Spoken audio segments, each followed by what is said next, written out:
to hold our heads up high and beat the drum to what we love.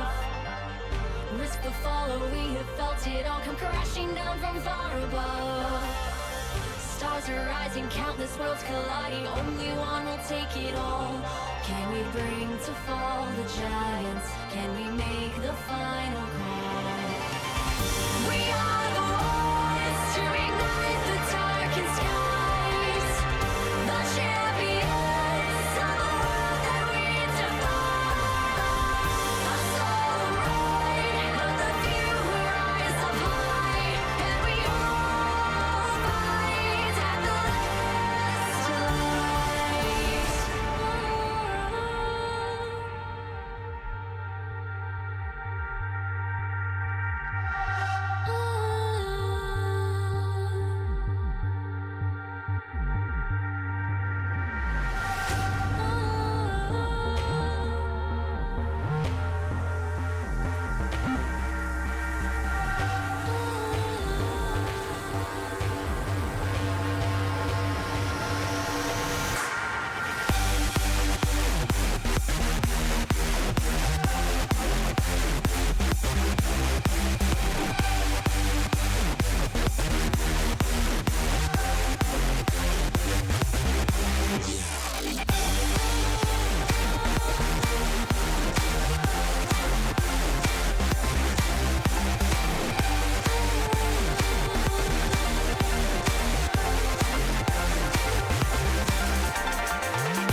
Welcome, everyone. Thank you so much for being here. Just 2 best of 5s left to go before we crown an LTA South champion. We decide who gets to go to Worlds. I am 4x4, that is SuperBren, and we've got Red versus Pain, the lower bracket final that everyone saw coming. Right, Bren? Yeah, no, I think everyone always knew that we were going to lose Furia, and then we'd have the Loud versus Red, which I was a little late for that rock fight. It caught me off guard on a Friday. I was coming with my bag full of rocks, and it was already over. That best of 5 was insane, and now we get Red and Pain again for the 3rd time this split. Yeah, and the record, for whatever it's worth, is 3-3 in individual games. So this really is the decider, right? Because we had the 2-0 for Red, and then the 3-1 for Pain when Red chose Pain, and then Pain just said, sit down, little boy. And then Pain kind of got humbled again. It's just been, it's remarkable because, okay, let's pull up the bracket so we can get exactly what I'm talking about here in more kind of visual form. We are a visual medium after all, despite what I may think when I just yabber on about stuff. So you see here, Red 2-0'd Pain, right, in the last positioning phase match. They chose Pain again. They said, we just tonked these guys. We'll do it again. That didn't happen. But then Red had to play 1 best of 5, 2 best of 5, 3 best of 5. This is their 4th best of 5. And if they win today, they will play their 5th best of 5 in this bracket. And also, it will be their 3rd best of 5 in 3 days. So that lower bracket final is what we're looking at right here. Now, Red are going to Worlds. Or, excuse me, are going to Cross Conference, not Worlds. Hello. They're going to Cross Conference, which is incredibly cool. I mean, look, and as we get the Red roster up there, Kaze, right, not Brazilian, but you've heard me talk about it on the podcast, on various streams, whatever. Kaze, the mid laner, Argentinian, only non-Brazilian on this roster. If you have post-merger some LATAM representation, it is better for the league. And we thought it was going to be Jose Deodo, right, the standard bearer of Argentina, of LATAM. Kaze has taken that mantle and freaking sprinted forward with it.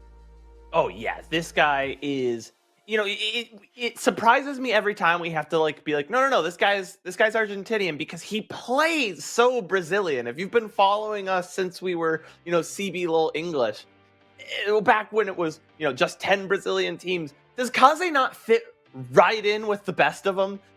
I am going to absolutely scrap with you at all times, and sometimes it's not going to work out well for me, and I don't care. No, and that's the beauty of it, right? And that's the entertaining part of it, is that, like you said, it's very Brazilian, is that the ceiling can be very high mechanically, and every once in a while he'll throw in a clanger, but if you give him, I don't know, Silas in game 5 of a deciding series, and he runs riot on probably the hottest team in the league at that time. If you were here yesterday, I'm talking about that Red versus Loud series, 5 games. Of course, we got 5 games. That was exactly what I wanted. The 2 most volatile teams in the LTA South. But now, Bren, Kaze and company come up against a team that, again, has also variable outcomes, but are generally a little more solid than their previous opponents, Loud. They're running up against Pain Gaming, who, man, oh man, thank goodness they're going across conference, because their fans are this close. They're just burning down the HQ. It's just tearing everyone limb from limb. And it's weird because Pain Gaming on a, game to game or even, match to match, series to series basis do feel a little volatile. But when you look at the broad scope, the real big picture of this organization, they are Mr. Consistency. They were 2nd place for forever. They have the 2nd most titles. And you talked about, going to Worlds, and technically was misspeaking. Winning today means you get to play tomorrow. And winning tomorrow means you not only are you going to Worlds, but you pick up that domestic title. And if Pain is able to do that, that would tie them with INTZ. INTZ no longer in the top of the league, right? They are no longer in LTA South. They unfortunately did not make it. But they still hold a place in our hearts because, others can try, but only INTZ has 5. Pain might be looking to change that. Pain have made 6 finals in a row. They've only won 1 of them. If they win today as we get into draft, it will be their 7th straight finals appearance. And they're hoping that it doesn't go 1 for 7. That would be, oh man. But like you said, look, they are consistent, right? And they're there. As much as it sucks that their mark of consistency is you get 2nd place every time, you're in the final every single time. So it's pretty good. It's great, but it also sucks so bad. Pantheon going to be banned away. You were talking about it off stream, Bren.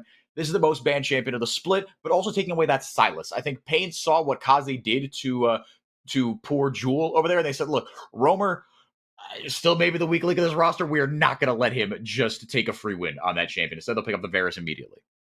Yeah, and that's because you see Red banned away the Yunara. Yunara is, the premier ADC on the patch. We've talked about Varus as kind of the number 2, but they actually don't match up well together. You don't normally see the Varus into the Yunara. And with the Yunara gone, now you can just pick that Varus pretty freely. A good response, though. I think Kaze's Orianna is pretty decent, and FMB having that backline access can shut down Titan if he tries to stay on that like long range lethality poke style of Varus. Having someone that can dive him, act as a ball delivery system to combo him out can be a pretty helpful tool for the team. Wear the sombrero, go on in, wreak some havoc. FNB also going international for the first time ever, something we've wanted to see a lot, except for, his haters or hater singular. You know who you are. Carioca going to pick up the Trundle immediately. And Trundle, I mean, look, he's just really gosh darn strong, right? He's a champion that's so funny because he has such clear weaknesses. Because like as a run at you champion, right? A little bit of CC, right? A little bit of barrier that you can create, right? So it's not that hard to deal with this champion, but his clear speed is still really really strong. Even after his W got those nerfs, right? He still does a ton of damage once you get that Triforce rolling on him, and then some sort of melee defensive item. It's kind of curtains. You don't even need to play him into tanks to get supreme value and make him a valuable pick.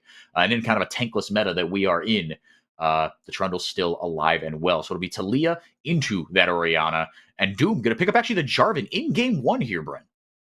Yeah, and Jarvan's a really big power pick. We're spending it here on a comp that is very clearly becoming a dive comp, where we have two, big fighter bruisers that can run into that enemy backline, but they have to be careful because a good solid pickup there with the Talia. I actually really like that for Roamer. It's a kind of consistent control mage that just can control space without too much danger, has a lot of ability to get map pressure if it's needed, but doesn't have to, put themselves in danger to help their team all that much. And with the dashes here, being able to shut those down, using that Unraveled Earth at a good time in the team fight is going to be very pivotal for this mid lane matchup.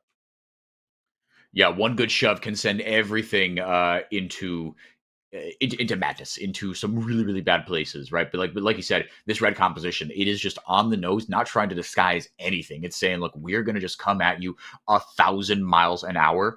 And yeah, I think it'll be up to Pain to read and react, really, right? I mean, if they can get the proactive pick, that's one thing. There aren't a ton of, I mean, there's pick tools ish, right? You can wall someone off with the Weaver's Wall. You can, you can pillar somebody, right? But you've got an immobile AD carry, an immobile AD carry into a dive composition.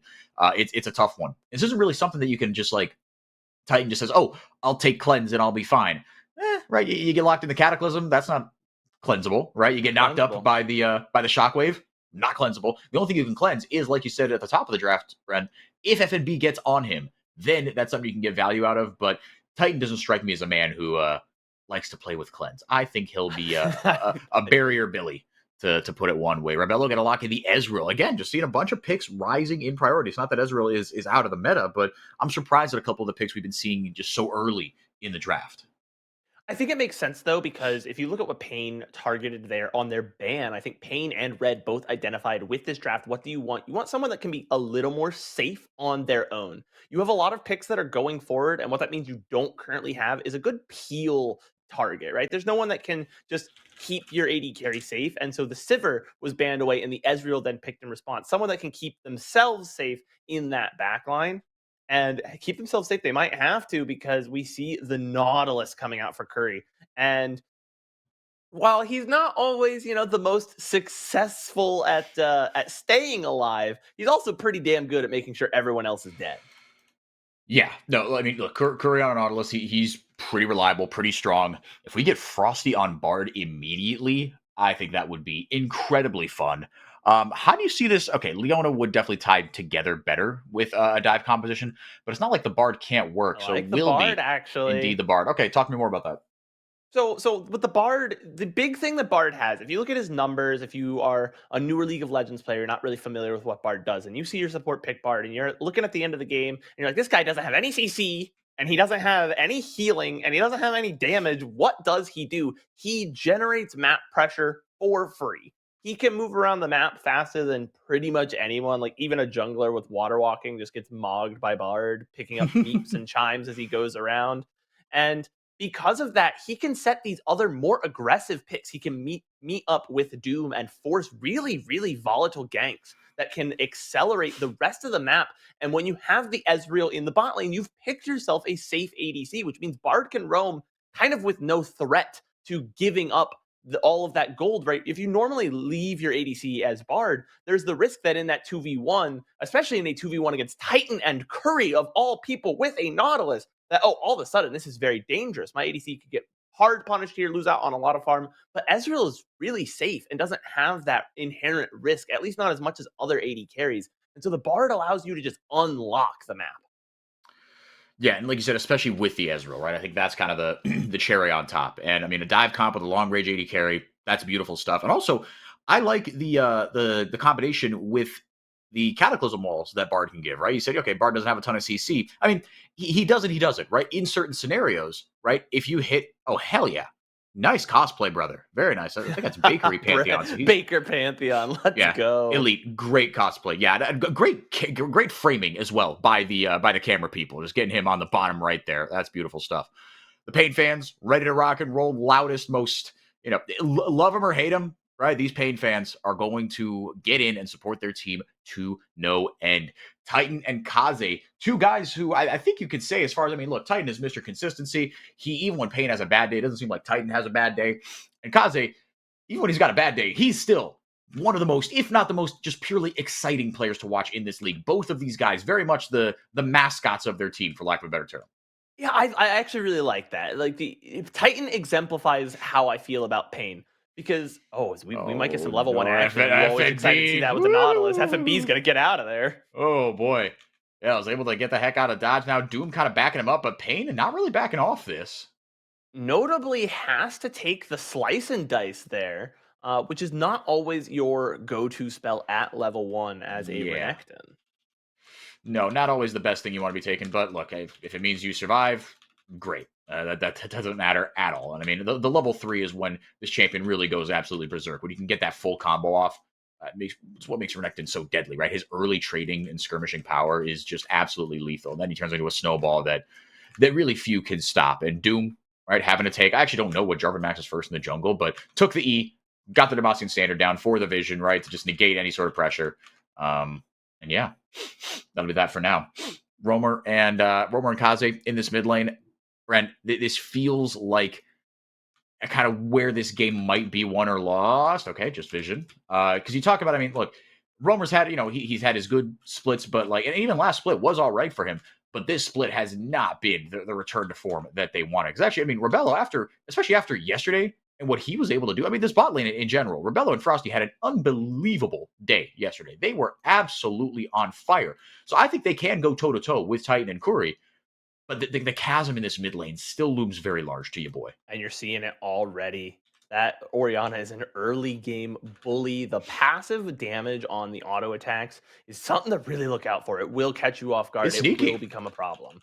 And you're 100% right. You guys identified it, I believe, during the podcast. Make sure you catch our weekly podcast for YouTube and Spotify. Correct, Mundo.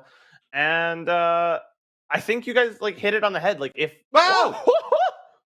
All right, way to go, Observer Camera. Got that one at FNB. Just gonna come back with another kill of his own. Like I said, man, that level 3. You can't mess around with that level 3, man. You called it, and don't egg on my face for saying that Ezreal is a safe ADC. Apparently, doesn't matter in the face of this Curry Nautilus. Nothing is a safe ADC in this lane. Dude, I mean, Curry's Nautilus is something special. I mean, he really is very, very good at that champion. These engaged style champions, Corey's got a nose for that. I mean, handpicked to play on red back in the day when Titan was still on red. Essentially, the long and the short of the lore is Titan was going to leave red, and then they were like, no, please stay. And he was like, all right, but I don't want to play with this kid who's coming up from the academy, Frosty. I want to play with Curry. Max range hook. That's gorgeous stuff. Got the flash as well. That wasn't even the E. That was a straight up flash. Flashes right after him to get the damage down. And sure, yeah, you picked up only the kill onto the Nautilus, but that's fine. You got some. Are we sure we're not watching the replay still 4x4? He's dead in the exact same spot. He's dead on my screen. He's in the same spot. This is not very good. Now FNB is monstrously ahead. And look, you still, it's one thing to get the lead, it's another thing what you do with it. Now, Corey wasn't Frosted. It's going to be roaming up Pain. Fighting fire with fire here. But Bren, FNB, and it hurts so bad because Weiser, took Ignite, right? This is to be a kill lane. Let's get another look at this. Just flashes immediately, knows he has the damage with a full combo. That early game damage from that Renekton is just so strong, and FNB knows it. He's just going to force the issue again. The Hallowed Mist can't save you. You're in melee range, Weiser. Having to pick up the cloth armor as well, and FNB picked up a no magic mantle, but in the same amount of time, also picked up a couple of Cutco knives. Got himself 2 long swords, and he's even in CS, but man, expect this gap to grow a lot. Look at this. This is unplayable for Weiser. We were settling in just to remind our viewers where we were a mere minute and a half ago. We were settling in to talk about this mid lane matchup, talking about how this Kaze guy's pretty dang good. There's no way. And there's no way he kills him under the tower. The feat of warfare goes over to Red. Doesn't even go over to Red. It goes over to FNB. Only he has kills. 3-0 on Weiser in the top side on his own. Solo bolo again. Yeah, you'll notice that there are there's no one anywhere on the rest of the map. It is just simply 3 solo kills, like you said, Brent. I haven't seen this in any League of Legends game. Just absolutely demonic work from FNB. And now going to grab himself a Hex Drinker immediately. Going to be so tough to deal with. As Kaze going to get Seismic shoved into a little bit of trouble here. It's level 6. That is massive. Getting to take a tower shot there. Essentially forcing Kaze to back off any sort of kill threat that he had. He does have to back off. He luckily had that slight XP lead, so he might not lose too much. He does not have the teleport. Or I'm sorry, just use the teleport to get back to lane, I believe. I think so, yeah. No, he doesn't have the teleport. He's still low health. He didn't ban. Interessante. All right, and now let's see if because surely he's not going to play this. Weiser knows. All right, I just can't get solo killed. That would be bad. What about Doom? What about 4 kills in a row, Weiser? Holy moly, dude! Hey, listen, Weiser was spacing that correctly to not get solo killed. That's true. They had to invest 2 players that time to pick up the kill in the top side, and this is just a massacre up here. Riot did some work a few patches back to tone down Gwen's early game so that she would not be a nullifying pick into these. This is supposed to be a early game snowbally champion. Renekton should be at his strongest at around level 6 when he gets the Dominus. Hasn't had to use it so far. Just been pure, no Dominus, just dominance in the top side.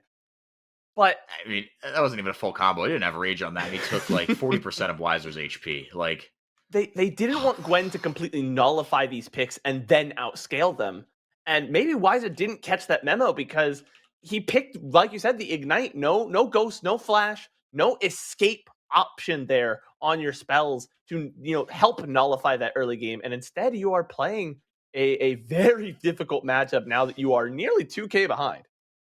2K behind, and Bren, we're not even at 8 minutes. The grubs haven't even spawned.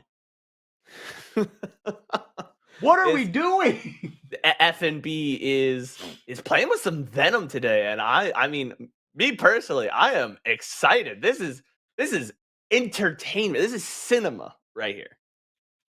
Look, because the thing is, Gwen, look, Corey, man, oh man.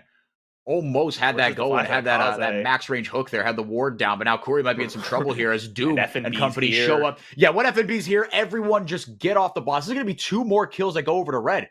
Red, is it cooked? Chat?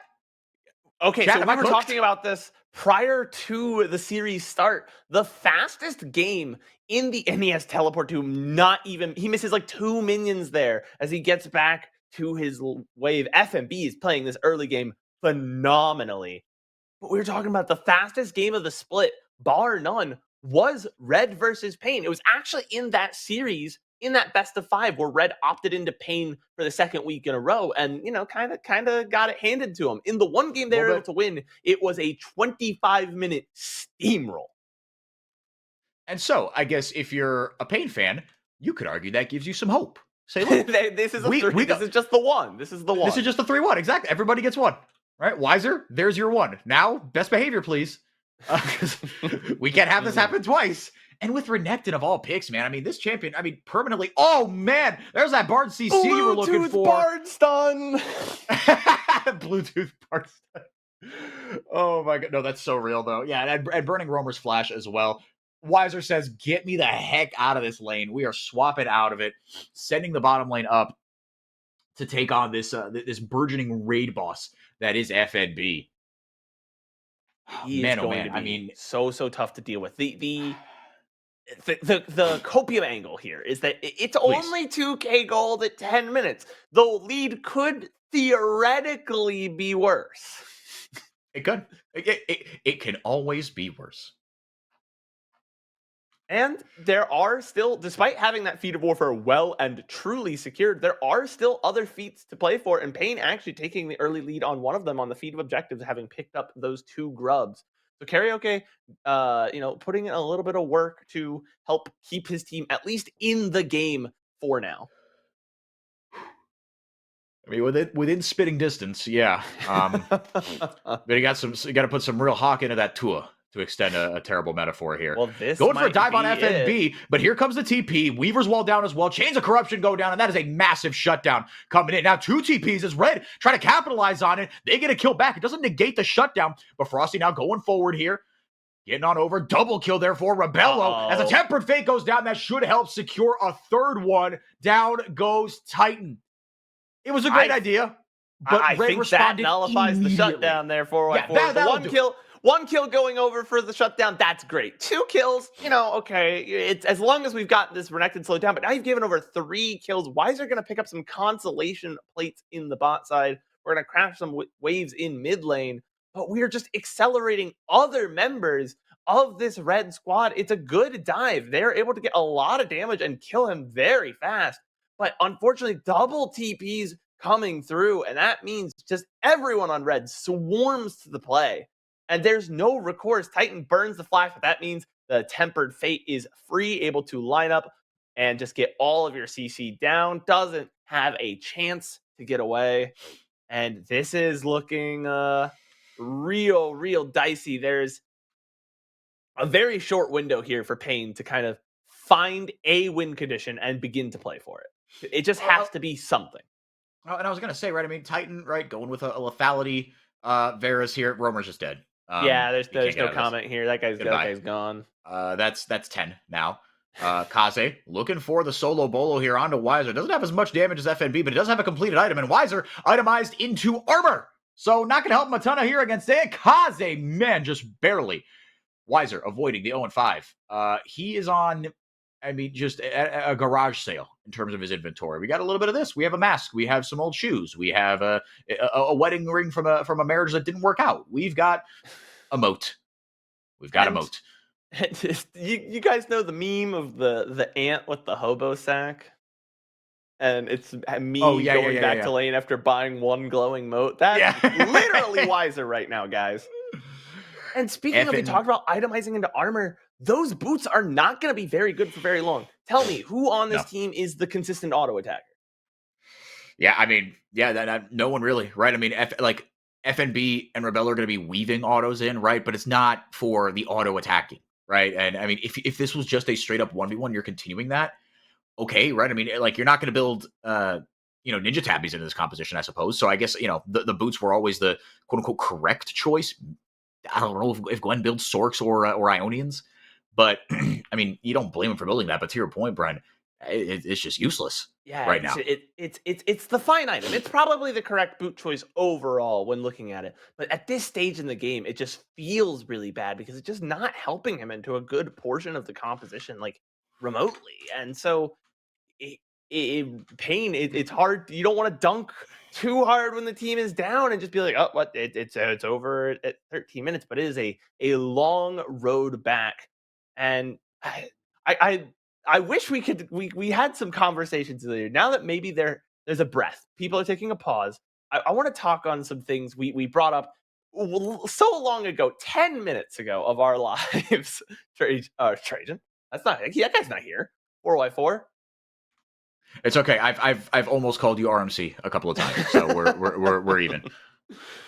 So we talked about, Titan being like the face of pain, and I feel the same way about like where you're like Titan doesn't have he's like Mr. Consistency, but he's like Mr. Consistency in the same way that Pain is Mr. Consistency.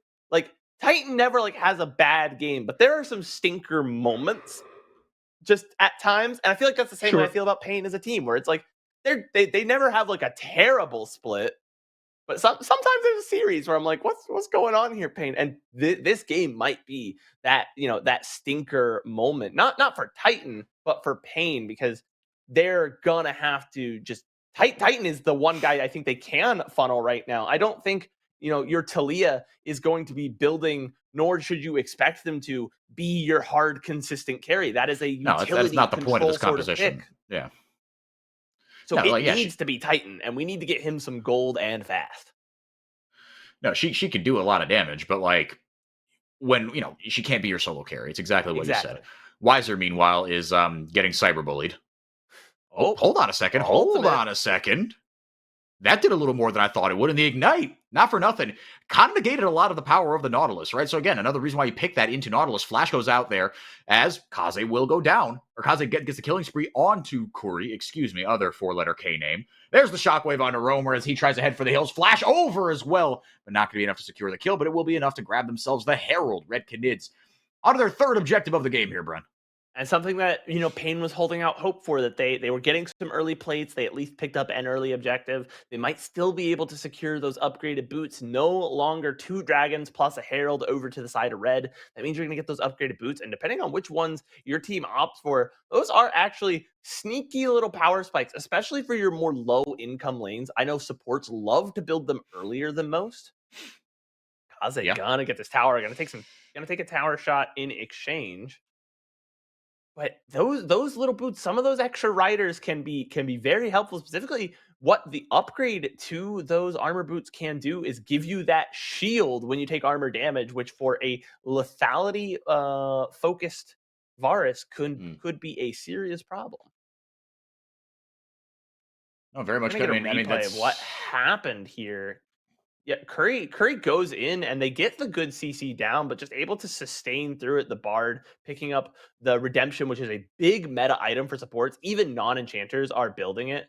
And just overall, a really well-played, well-spaced fight from Red. They knew that we have a bigger wallet as long as we play together. This is free. And speaking of free, I think Weiser is going to go up on a silver platter. Here. Yeah, he does not have the Ignite, and that is low-key really massive if you're going to take a fight into the Renekton, but they opt not to go for it there. They, I guess, saw Karaoke and Titan coming down. Yes. Realized they didn't have a ton of cover. Yeah. Mm-hmm. So smart on Red. Again, Red is playing this game really, really intelligently, really, really, diligently, on purpose. Just we got this huge early lead. Yeah, this should be unlosable.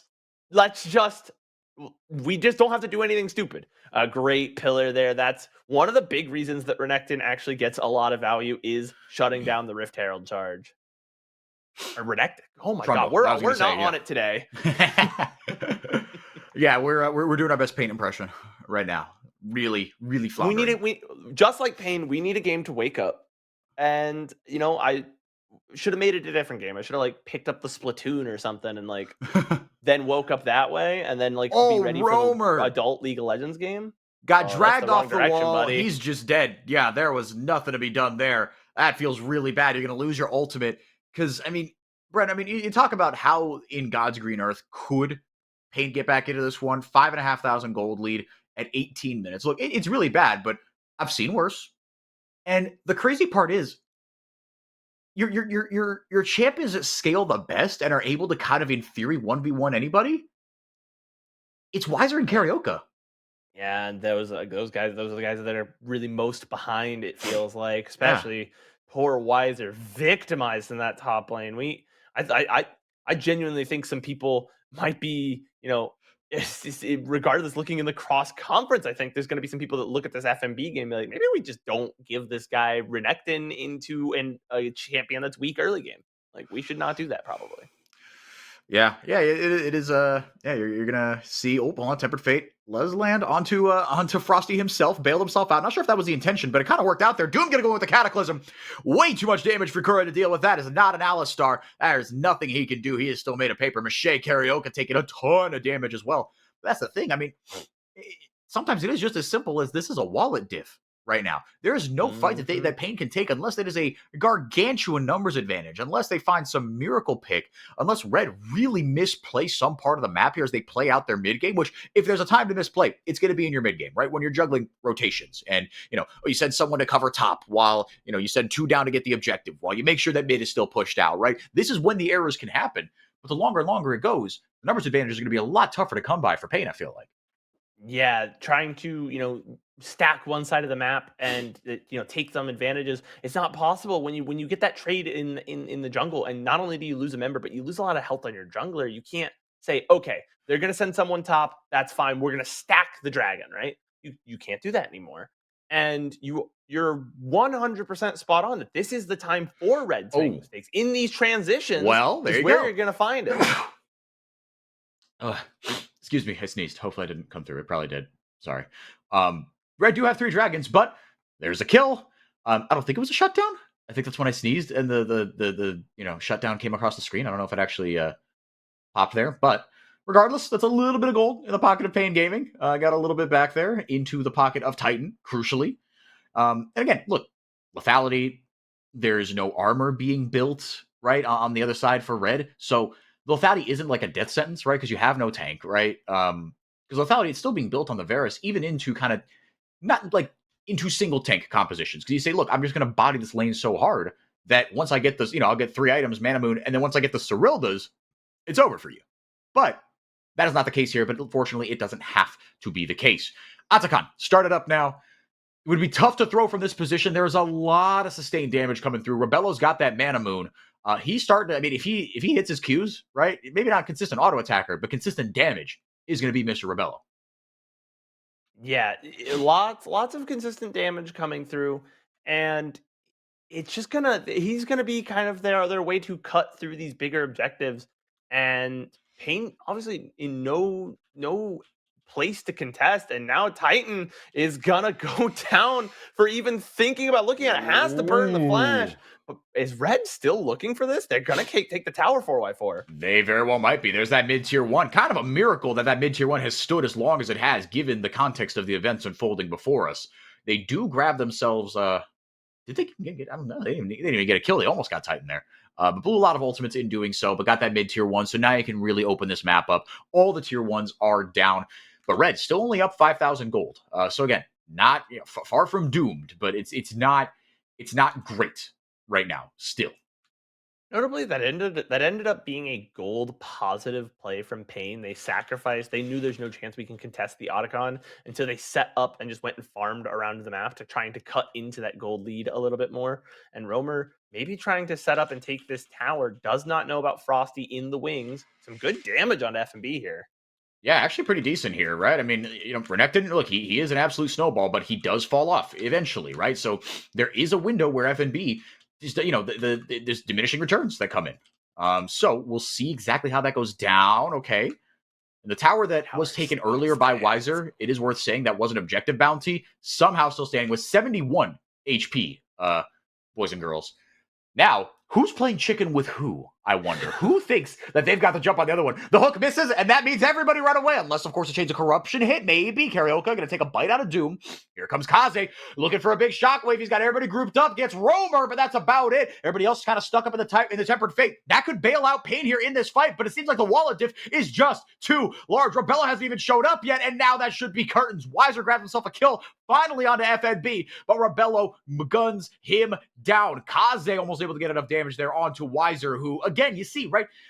Gwen can be a little bit of an issue, but it's just too little too late.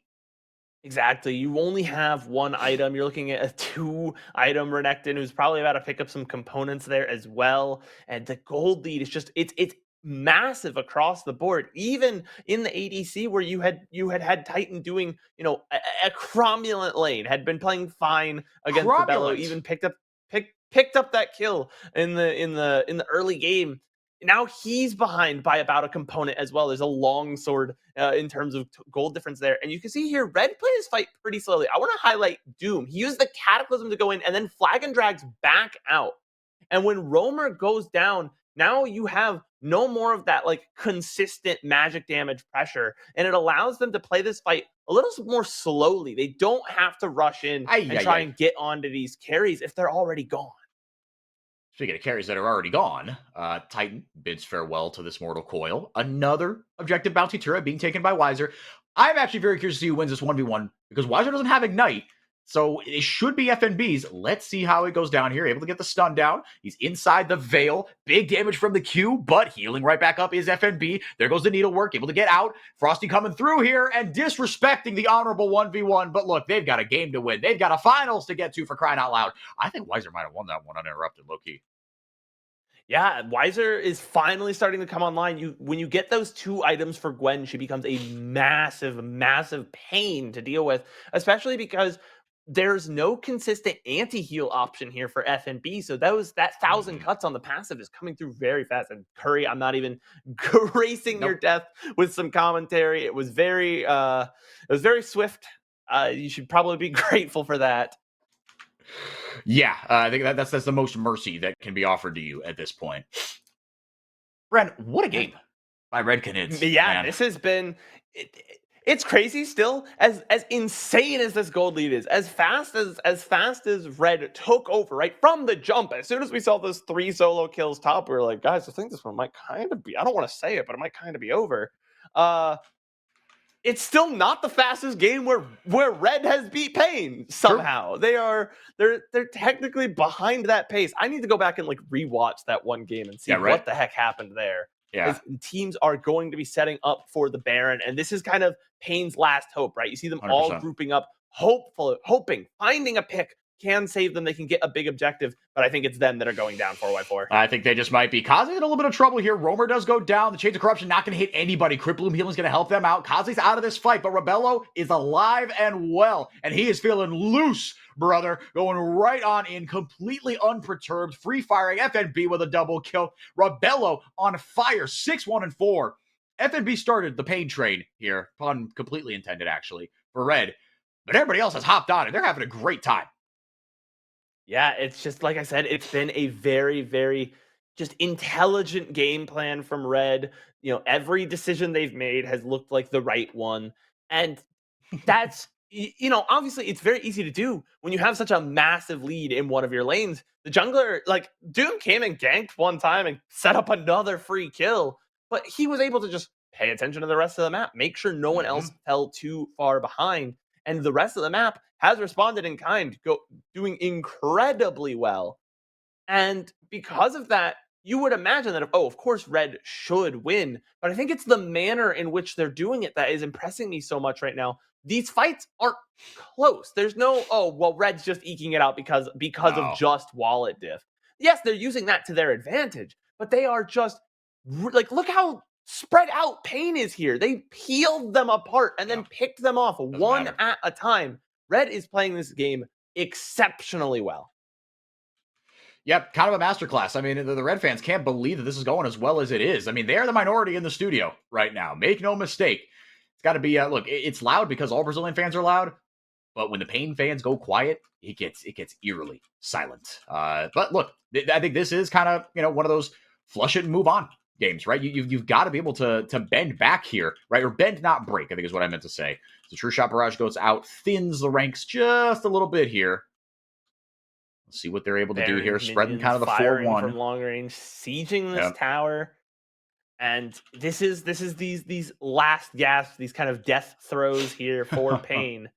If they can find something here, if they can get some sort of huge throw, they bait Red into a bad position and collect all of their shutdowns, there may be some angle, but 14k gold is just kind of an unmatchable lead. And I think Pain, as well as the audience, are just ready to move on to game 2. You're telling me, man. I mean, this is an ugly one. One of the uglier games you're going to see Pain play. And again, they've had some stinkers. Red have had some stinkers as well, but Pain, it's more dramatic when it's Pain. It means more, as a certain conference will like to tell you. One inhib goes down, two inhibs go down, in fact. And now the rest of it just kind of a formality as Corey did his darnest there on that Nautilus. It started out so well for him. Pain got first blood in this game. If anybody remembers that far back, feels like eons ago. Doom gonna grab himself a kill. Frosty getting in on the action, and thus ends the absolute demolition. The horror movie for Pain Gaming has finally come to an end. Red Canids 2 games away from a domestic final. I am a little flabbergasted. My gasted is absolutely flabbered. Beyond that, I think I'm a different man than I was 29 minutes ago. I have had my opinions on nature versus nurture entirely changed, and I think I'm ready to make drastic life choices after witnessing that. Because my goodness, that was cutthroat. That was just absolutely a stinker. We talked about having a clanger game. I think you're never gonna be. I don't think anyone on Pain can look into their history, their vast, storied history as an org, and point out a bigger clanger game than what we just witnessed. They've lost faster. They've probably lost by maybe a bigger gold deficit. Though 15K is kind of hard to say. Maybe you've lost by more than that. But just front to back, this game was just not. It's not one for the history books. If you are on Pain Gaming, wipe it off. We're playing a a best of 4 from here on out. We've got to win 3 of the next 4 games. The first one does not count. And I think if you're gonna take the hopium angle here, right, Bren? It's that look.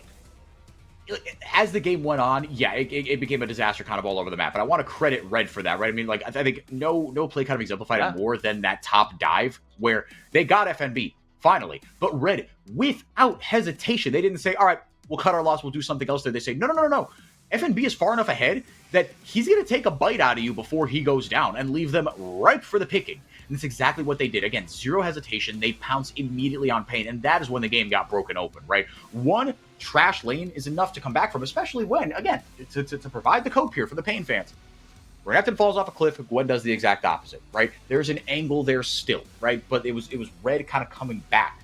And again, just taking those decisive fights and responding in a very good way to me that stood out, right? Because for Pain, again, you got to just flush that and move on, right? That was a disaster, but we're going to learn a lot about Pain's mental here as this series goes on. Bren, any final thoughts before we send it to game 2?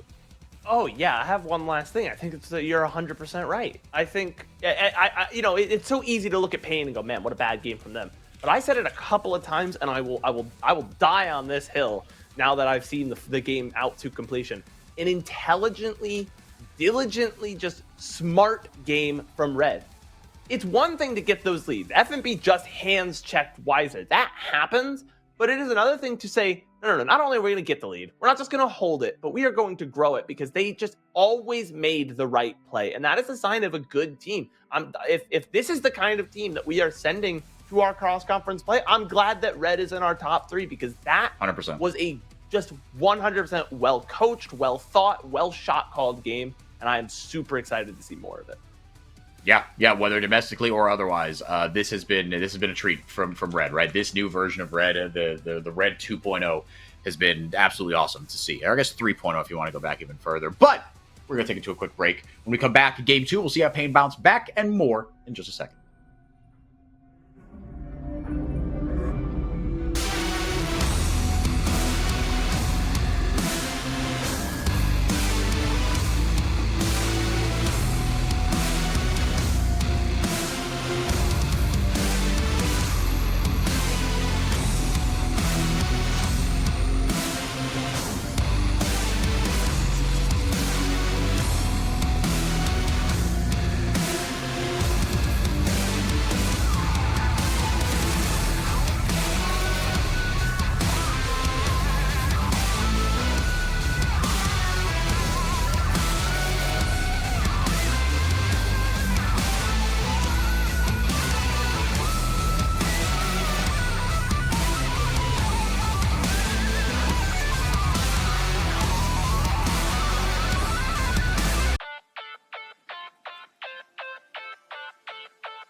gosh darn heck is up, fam?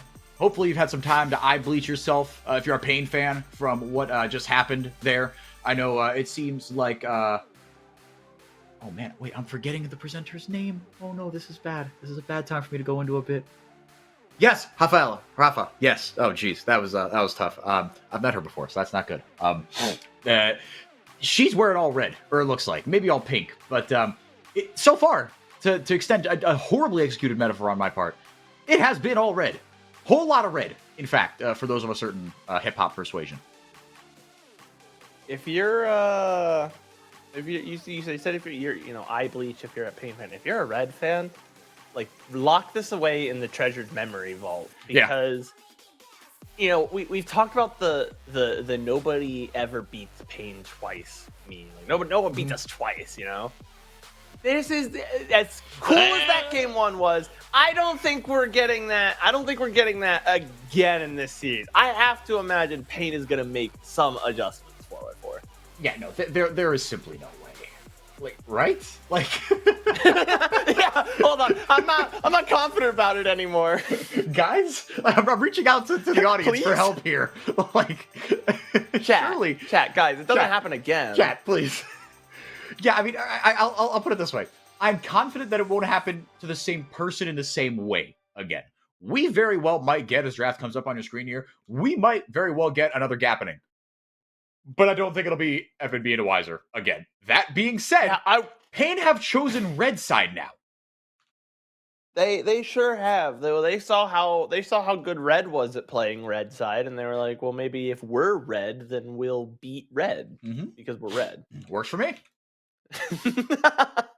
We talked about the gappening, and we really wanted to highlight Kaze versus Romer, but as much as Kaze ended that game with a great scoreline and Romer ended that game with a not so great scoreline, I don't think either of that was because of like the laning phase in particular. And so I would like to have a chance to maybe see if that matchup is now that there's almost certainly going to be some more care or diligence to that top side to make sure that Wiser doesn't get his hands chopped off by a crocodile again. Yeah. Or see if maybe the angle is for Kaze to just take Romer to task. Well, let's see what they show here, right? I mean, right now, you've got yourself an Ambessa, you've got yourself an Annie. Two relatively stable picks with really, really, really high upsides as well, right? Extremely easy to execute for a Romer here. I don't think Karaoke is going to do the jungle Ambessa. I think, unfortunately, with Griffin being eliminated, which does make me sad. I am in fact American, unfortunately. So Griffin being eliminated does break my heart here. We're going to go with Rise for Kaze, though. Short range into short range. And he does have a good Rise game, way back in the banks. Kaze does. Kaze sure did have that one good Rise game. I believe it's the game that we just keep gravitating back towards, and it was that game 2 absolute that game 2 in the best of 5 where Red just went a little crazy and won at 25 minutes. I believe that is the Kaze Rise game. I think so too. Was, pretty good. I think so too. But like with a lot of things, I could be wrong. In fact, I am wrong a lot of the time. But in my old age, I've come to accept that. It's a part of life. Cassante will be what's taken into Ambessa, and the Skarner grabbed here for Karaoke. So a lot of pick coming through. A lot of single target, blow you up and send you into the nether realm composition here for Pain Gaming. And not necessarily too different of a style there for Red. Gonna be executed a little differently, but the individual picks, right? You all out someone through a wall, you take them, off into, for, lack of a better turn of phrase, take them off into Brazil and then beat them with your tonfas. As well as obviously the good single target CC that the Xinjiao provides. We're going to see some bans come out. Red is banning out, I think this is actually really smart. They're banning out a lane dominant pick there for Titan, just because I think they saw last game, okay, as long as Titan doesn't run over the lane and we gap everywhere else on the map, he won't be strong enough to just 1v5 us. Right? Right? Right? Surely not again. Yeah, no, I think that's fair enough. Taking away the Renata Rakan as well. Rakan's always been a pick of Frosty's that he's had in his back pocket. He's had really good Rakan games his entire career. But the Renata as well, he had himself a great game on Renata yesterday. Yeah. He was awesome. And that's what I mean. And that's what I think is so exciting about it. I mean, look, we've talked to death about how cool it is that Red have, this core that came up from Academy, right? Doom, Kaze, Rebello, that I think everyone not named RMC expected this to take a little more time to hit its stride than it did. And I think even if you gave RMC Truth Serum, I don't think even he thought it would go as well as this right now, especially not against his beloved, sweet angel babies, Pain Gaming.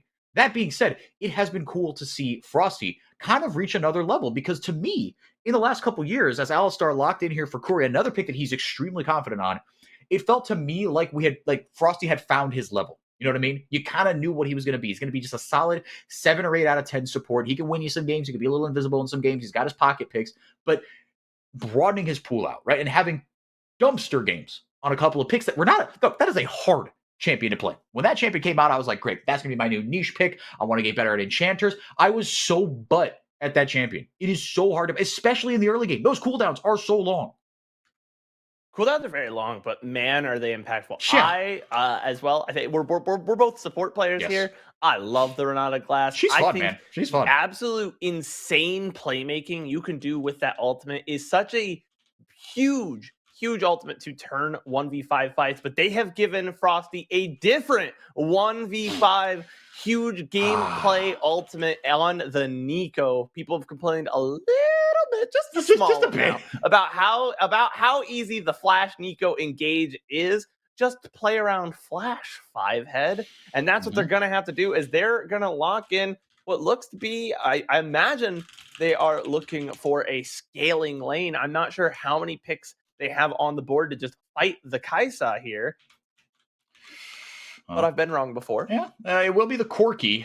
Corki always makes me nervous, very short range. But look, this whole composition is very short range. So you're going to have a lot of threats to deal with. You try to get on the Titan, you have to deal with, quite a few Ungas and a couple of Bungas as well. There is a lot going on in this Pain Gaming composition. But for Red, like you were saying, Bren, this is pretty, this is kind of point and click here for this composition, for this bottom lane, I'll say, and for some of the engage that you can have and the follow-up as well. Anything stand out to you in either of these compositions, right? Maybe a hole to attack. And I think especially for the Pain Gaming side of things, right? Why is this going to go differently? You're looking anywhere and saying, okay, actually, here's where maybe they can do a Red. They can kind of slap you around early in the game and see it out. I think actually the weakness here for Red's composition that Pain can exploit is actually the team fighting, despite what it may seem, because they don't have any guaranteed engage. Sure. There's no of that non-committal, there's no going to be solar eclipse over the top. You don't have depth charge. You don't have, glacial prison. None of these abilities that you can fire, surefire. You're almost always going to hit your target. If you don't have to commit, right? Pop Blossom, you got to get in there. If you get blown up or miss, your champ just does nothing now because you don't have the damage. And beyond that, they don't have otherwise big lockdown CC. You have a single target you can root with your Rise. You have a single target you can knock up with your jungler, with the Xinjiao, and you can maybe get some decent, Q3s with the with the Cassante on the top side. But they don't have those big CC ultimates. They have a lot of damage, but they're going to need to try and play and get those picks. I don't think they have the option to straight 5v5, at least not the way that Pain do, because they Tibbers over the top, a good amount of CC coming out consistently from that Alistar. They're going to lock you down, and they're just going to pump out damage with the Corki and Mbessa if they're able to sit on top of you at that close range. Yeah, Mbessa can be a bona fide carry. And I mean, I do appreciate that despite Weiser having one of the worst early games of his life, they're giving him a champion that is, all right, big guy, earn your paycheck, right? You are no longer an import, right? We've invested a lot in you. Go out there and earn it, right? Go out there against a guy in FNB who, look, his highs are very highs, but I make fun of people being FNB haters, but he's got his detractors for a good reason, because talk about guys that can throw up a clanger. FNB, maybe not so much in laning phase, but some of his late game decision making. I mean, I've got I mention it every single time. I think you know which play I'm going to say. The game he had it on Gwen, I think it was in Split 2, where he was up in kind of that northern quadrant of the jungle by the Krug camps, and just decided to go in by himself, immediately dies, lost his team the game. There are just some decisions where he gets a little too big for his britches, and he can be exploitable. Yeah, I know. There's certain detractors call him failed nationally in Some Brazil. people do.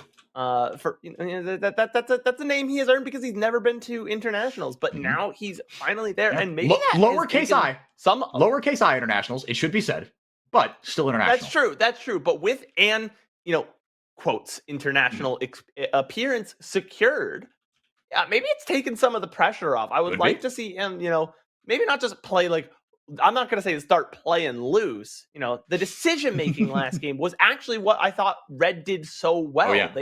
Their champion play is hard to judge because their lead was just so big, but they never made a poor decision. They always were in generally the right spot, Mhm. fighting for generally the right objective. And they ended the Mhm. game on a pretty good pace with a huge lead because of it. Yeah. So if they can just keep that going, maybe we've got better shot calling, with this new iteration of Red. The onus is on Payne this game to, make something happen, for something to be different than last time. Yeah, and that's the thing, right? If you just like, as Kaze taking a little bit of damage there, if you can just walk away kind of, just okay, like you said, right, and just not make the wrong decision, especially in Brazil, that's more than good enough, man, right? Like, I hate to say it, but like, if as long as you don't shoot yourself in the foot, you're gonna be okay against like, 7 of the 8 teams here, right? And even then, like, it's that is good enough, and that we haven't quite cleared that benchmark yet. I don't think LTA North has quite 100% cleared that benchmark either, to be fair. But we'll get there when we get there. Sorry, I got distracted Hmm, 4x4 hmm. because I looked in the chat. Someone, I couldn't possibly say who, has put 100,000 channel points on Payne to win this game. Wow. Wait, do you actually not know who? 'Cause I don't have the chat open. I've got another I screen. know exactly who it Oh, is. okay. All right. Well, you know what? It's our favorite minion caster. You know what? At least it's channel points and not Yeah, not please treasury don't backed gamble the real money. Guys. currency from the great nation of Canada. Yeah, you can. We've got like channel points are backed by like nitrogen. It's like the most common element in the atmosphere. Breathe in some nitrogen. That's channel points right Yeah, there. exactly. Well said. I like that. I like that. That's a good metaphor. Curry, Was a very nice great headbutt. Forces the flash out of Frosty. Dude, I'm telling you, man. Curry on the Nautilus. It's a shame they wasted a Curry Nautilus game because for about 5 seconds it was, oh god, here we go, Curry Nautilus, and then FNB happened and the whole game just was a disaster. He's really good on Nautilus. He's really good on this Alistar, man. Yeah, he's played Alistar this split, I believe, 3 times. I think only one player has more appearances with the Alistar at all in LTA South for this particular split. I think Ackerman, no, Redbert had played it 4 times in 4 separate series. So he definitely has experience with it, and it plays to his style. We talked about how he's good at these big engaged champions, and that lockdown, I called it out, and I think it's going to hold true. Is being able to have consistent, repeatable big CC. Those knockups are hard to deal with. A stun on the E that's essentially just an Mhm. auto attack, so can't really dodge it. Yeah, no, There is a lot of very consistent CC, and I think that's going to be a big game changer for Payne when compared to last game, because Ooh, last game the Nautilus just died instantaneously upon yeah, the engaging. Now you have the Unbreakable Will, which will keep you alive that little bit longer. yeah. No, you are a bona fide capital T tank with that Unbreakable Will. I mean, it's on the one hand, okay, it's a little telegraph because you have to play around, basically that ultimate, right? But look, you've also got Karaoke, you've got Wiser, right? You've got a tank and a bruiser in this game, so you don't need Curry to survive all that long, right? You just need him to be a body, and like you said, get that kind of that follow up or that setup, right? Him and Karaoke can kind of take turns of who sets up for who. Oh, and by the way, you've got Flash Timbers, right, in the bag as well. Do also love, I want to say, and last thing, short range compositions all around, right? So the headbutt pulverize is not an unfeasible combo, right? And both these 80 carries have taken cleanse, right, into a couple of these abilities that is tougher to execute. But I do appreciate Titan taking cleanse here into something like Red's composition doesn't have a lot of knockups. It is a lot of just hard CC. Realm Warp coming in. Kaze has hit level 6, and now he's going to make it Pain Gaming's problem. Curry in some trouble here. Does not have the Unbreakable Will. He'll not back up off cooldown. First blood to Rebello. Onto the dragon they go. A good gank, and these short range compositions that we were hitting on. Oh, the ultimates are traded in the top side. just barely missed that public execution. As now, the health bars are lower. They got more bodies, but the health bars are pretty low here for red. So instead, Pain Gaming just going to get a leash.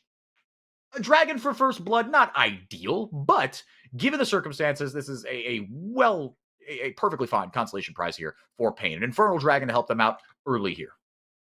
You know what? I mean, obviously not ideal in the sense that you could have just not died and then won the fight at Dragon, sure. But I'm going to say, I think with the First Blood being changed, that you don't get bonus gold anymore for First Blood. I would much rather have the Dragon than the one kill, especially that Infernal Soul. Early game, that little bit of extra damage is kind of a whatever. It's going to help you poke a little bit better if you're, there's a catch there in the mid lane. Big full combo. As Roamer not opting to blow the Tibbers, and there's no reason to. You didn't have the stun off it as well. But playing very nicely into, again, another short-range mage. There's not really... Oh, man, that root comes down, though. Kaze playing on the edge of that tower aggro perfectly. That early dragon is going to matter a little bit right now. Some extra poke, sure. But that percentage increased damage and ability power is going to matter as we get into this mid game, as these fights, like we talked about. There's no real, you talked about capital T tank. For red, they only have one, and there's a strong chance he uses his ultimate and stops being a capital T tank very quickly. This is true. And there's a good chance for Pain to just blow up some members of red before they have the chance to really mount a fight, which is actually red's strategy, right? Red has this big, like, we're going to just full send it and kill some people, and then it doesn't matter that we can't front to back, that we don't have the CC, that we don't have the front line, because everyone on your team is dead. But that extra damage with, something like the Tibbers or the public execution could make a big difference here moving into this mid game. This one's starting off a lot better for Pain Gaming, obviously, than in game one, where, in case you missed it, Weiser on Gwen, FNB on the Renekton, 4 solo kills. 4 solo kills. And then actually, maybe it was 3 solo kills, and then the one was assisted by Doom? Yes, okay. yes. Yeah. It was 3 straight solo kills to secure Feat of Warfare, and then the Doom third of just which, sat in a bush. Yeah, and the third of which was under a tower. Sat in a bush as well. and waited. They flag and drag killed. I think that was the 5th death, actually. Maybe. Either way. I think they flag and drag killed him in the middle of the lane, and then also they tower dove him later. I think we put out a tweet about it. It was actually cyberbullying. It was actually illegal in a couple of U.S. states. True. Yeah. No, you can't have that. Oi. Doom. Able to get out of dodge there, get over to the other side of the Gromp camp. Impale blown here by Karaoke. Curry still does not have the unbreakable will. He and Titan getting shoved under lane here. Frosty not level 6. Neither is Curry. Can they pull off this dive? Nice heal by Titan. Is the tower damage going to be enough? It'll be a 1-for-0. Rebello pulls off the kill, and somehow red get out of trouble early. And unfortunately, a somewhat poor headbutt there as it knocks Rebello away out under the tower range. He wasn't taking the aggro. It was Frosty, but you might have been able to pick up that last shot. And a really well-executed dive. They juggled the aggro so well there. And now we have the Realm Warp in the bottom lane. We're getting another dive. Public execution goes out from Weiser. Able to get pretty decent damage and just negate the dive. They do get a plate off that. Not sure if that's what you wanted out of that. But look, the 3v1, no one died. Okay, you rinse it and move on, I guess. Now the teams are rotating both their bot lanes into the mid lane here. We've got a dragon up in about a minute, and there's still quite a bit to play for here in this early game. One more kill for red sets up that Feat of Warfare, but Pain can still snag it if they get one big clean fight. None of the feats have been secured so far. One objective to each side, some plates picked up. As we're going to get a replay on this dive, we see that the ultimate there for the Kaisa gets blown pretty early. It allows them to proc that passive on Curry, and Titan just barely goes down to the passive proc there from Rebello, who was not taking tower shots. It was the Nico, and then the Nico resets that last shot, that last bit of turret aggro with the shape splitter. But maybe FNB, he will see Weiser coming out from the ward, but he's all on his own here. Yeah, let's see if Karaoke is nearby. See if they go for the all-in here. No ultimates blown just yet. Well, Weiser doesn't even have his. FNB does. Go over the bottom side of the map where the action does kind of continue here. Yeah, no one opting to go for that all-in. Karioka does have the first completed item of the game for his team. No, lies. Again, I should check things before I speak them.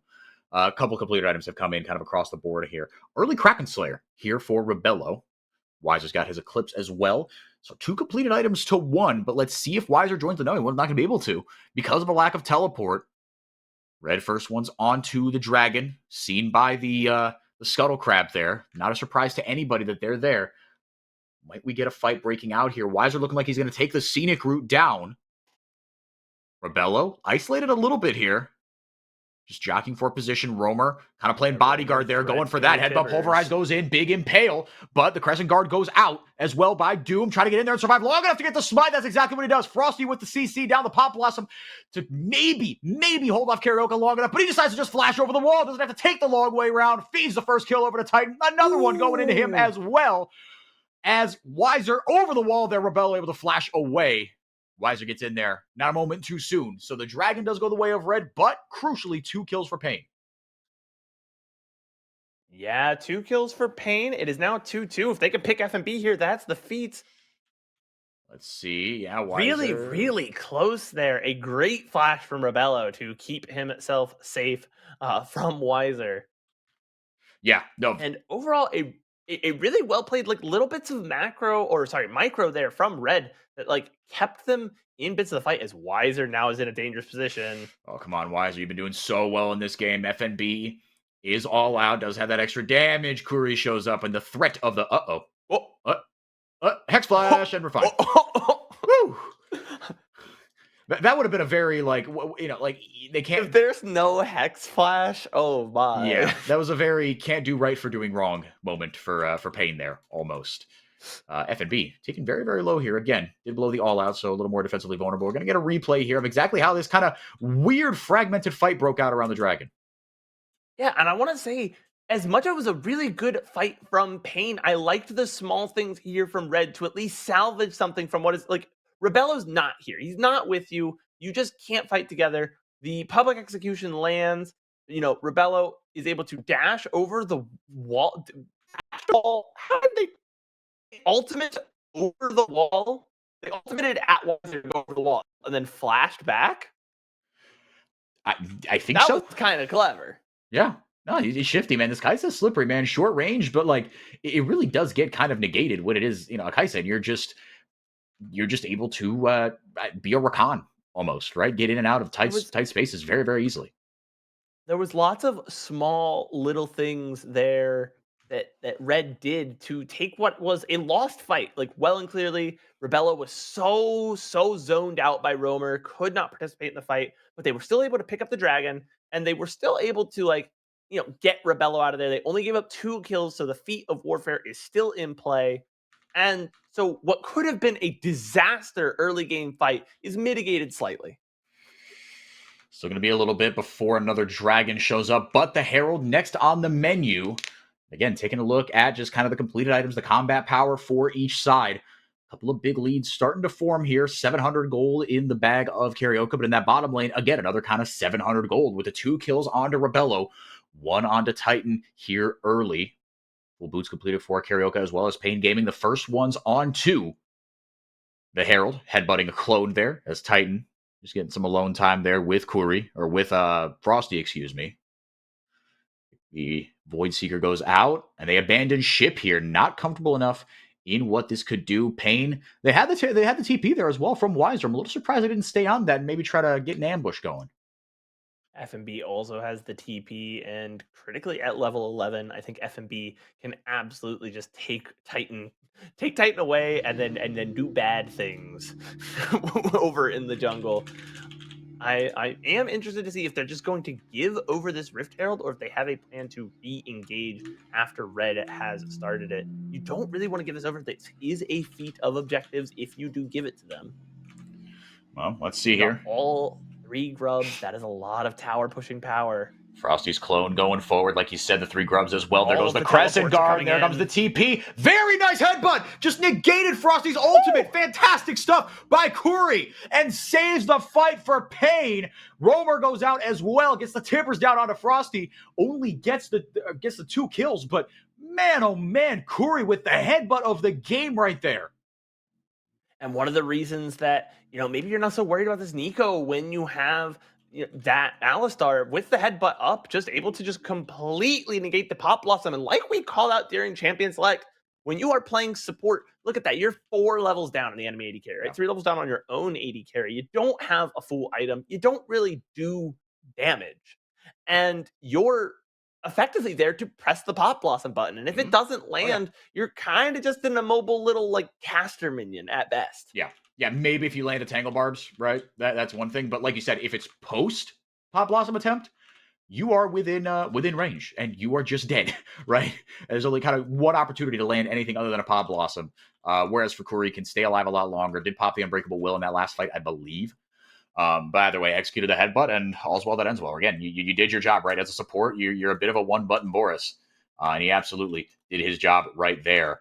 So Herald does go over to Pain now. Or excuse me. Herald was secured by... Herald was picked up by Red. So they did secure the feed of objectives, but Pain immediately secures the feed of Warfare, able to go from 2-0 down to now up 4-2. The gold is damn near dead even. And yes, the tower pushing is going to be in Red's favor. They are going to be able to use that Herald to create some map pressure as well as those grubs to open up the map. But I think Pain is kind of comfortable here with these even mid-game fights because I think their team comp is just better at overall fighting.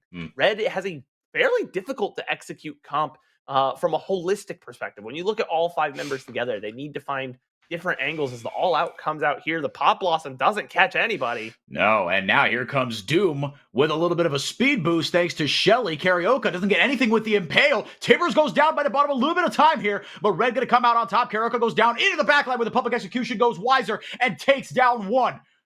Finally getting Kaze down, Wiser put himself back on the map with a big game here. It's a double kill for the boy, pushing him to 4-0 on this Ambessa as Pain take a little bit more control in this one.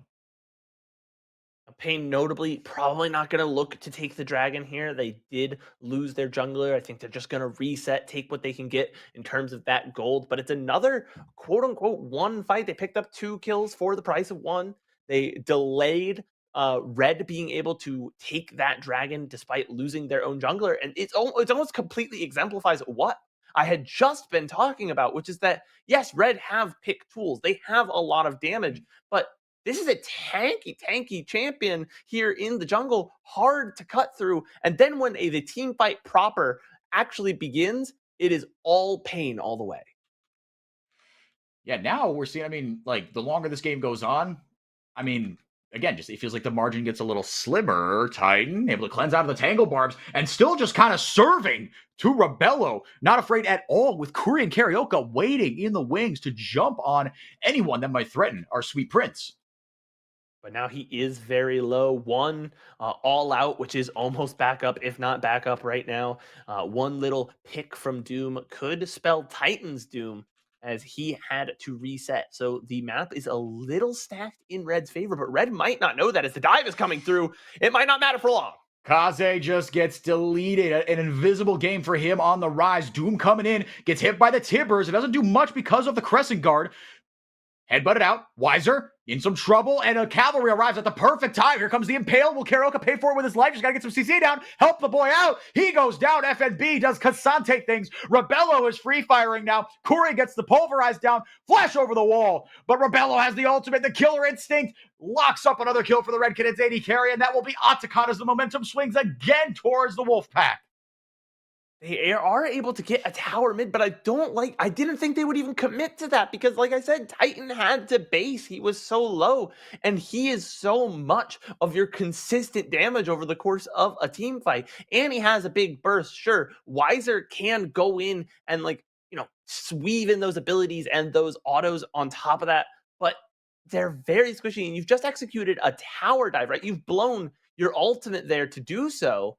And now all of a sudden, you're taking tower shots, you're getting very, very low, and you don't have your consistent DPS. As the teleports come in, I think it was just an ill-advised play here from Pain to commit to that. I can see the idea of what they do. Hey, we get this kill really early, really quick, so that it doesn't matter that we're fighting 4v5, but 4v5 without your AD carry. Yeah. And with that Kai'Sa to pump through consistent damage, sure, you do have a tanky team comp, but if there is a champion that I can trust to cut through those tanks in the mid game, and on hit Kai'Sa is probably, a pretty top tier choice in my opinion. Yeah, I'll say. And I did see the chat this time. I mean, and that's a RMC beat me to it. This is what he was mauling about beforehand. Why are you fighting without Titan? Look, I get that Roamer is strong. I get that Weiser is 5-1. He's having himself a really good game. He is one of only 2 members on this entire Rift with 2 items. He is monstrously strong. But Titan's still Titan. He's still your best player. He's still your AD carry, right? This isn't even about who's your best player, but this is League of Legends, right? You fight with your AD carry in these high leverage moments, if nothing else, because it gives you something else to focus on, right? With these bruisers like Weiser, what do? You get some CC down, you blow them up. And that is something that Red's composition has in spades.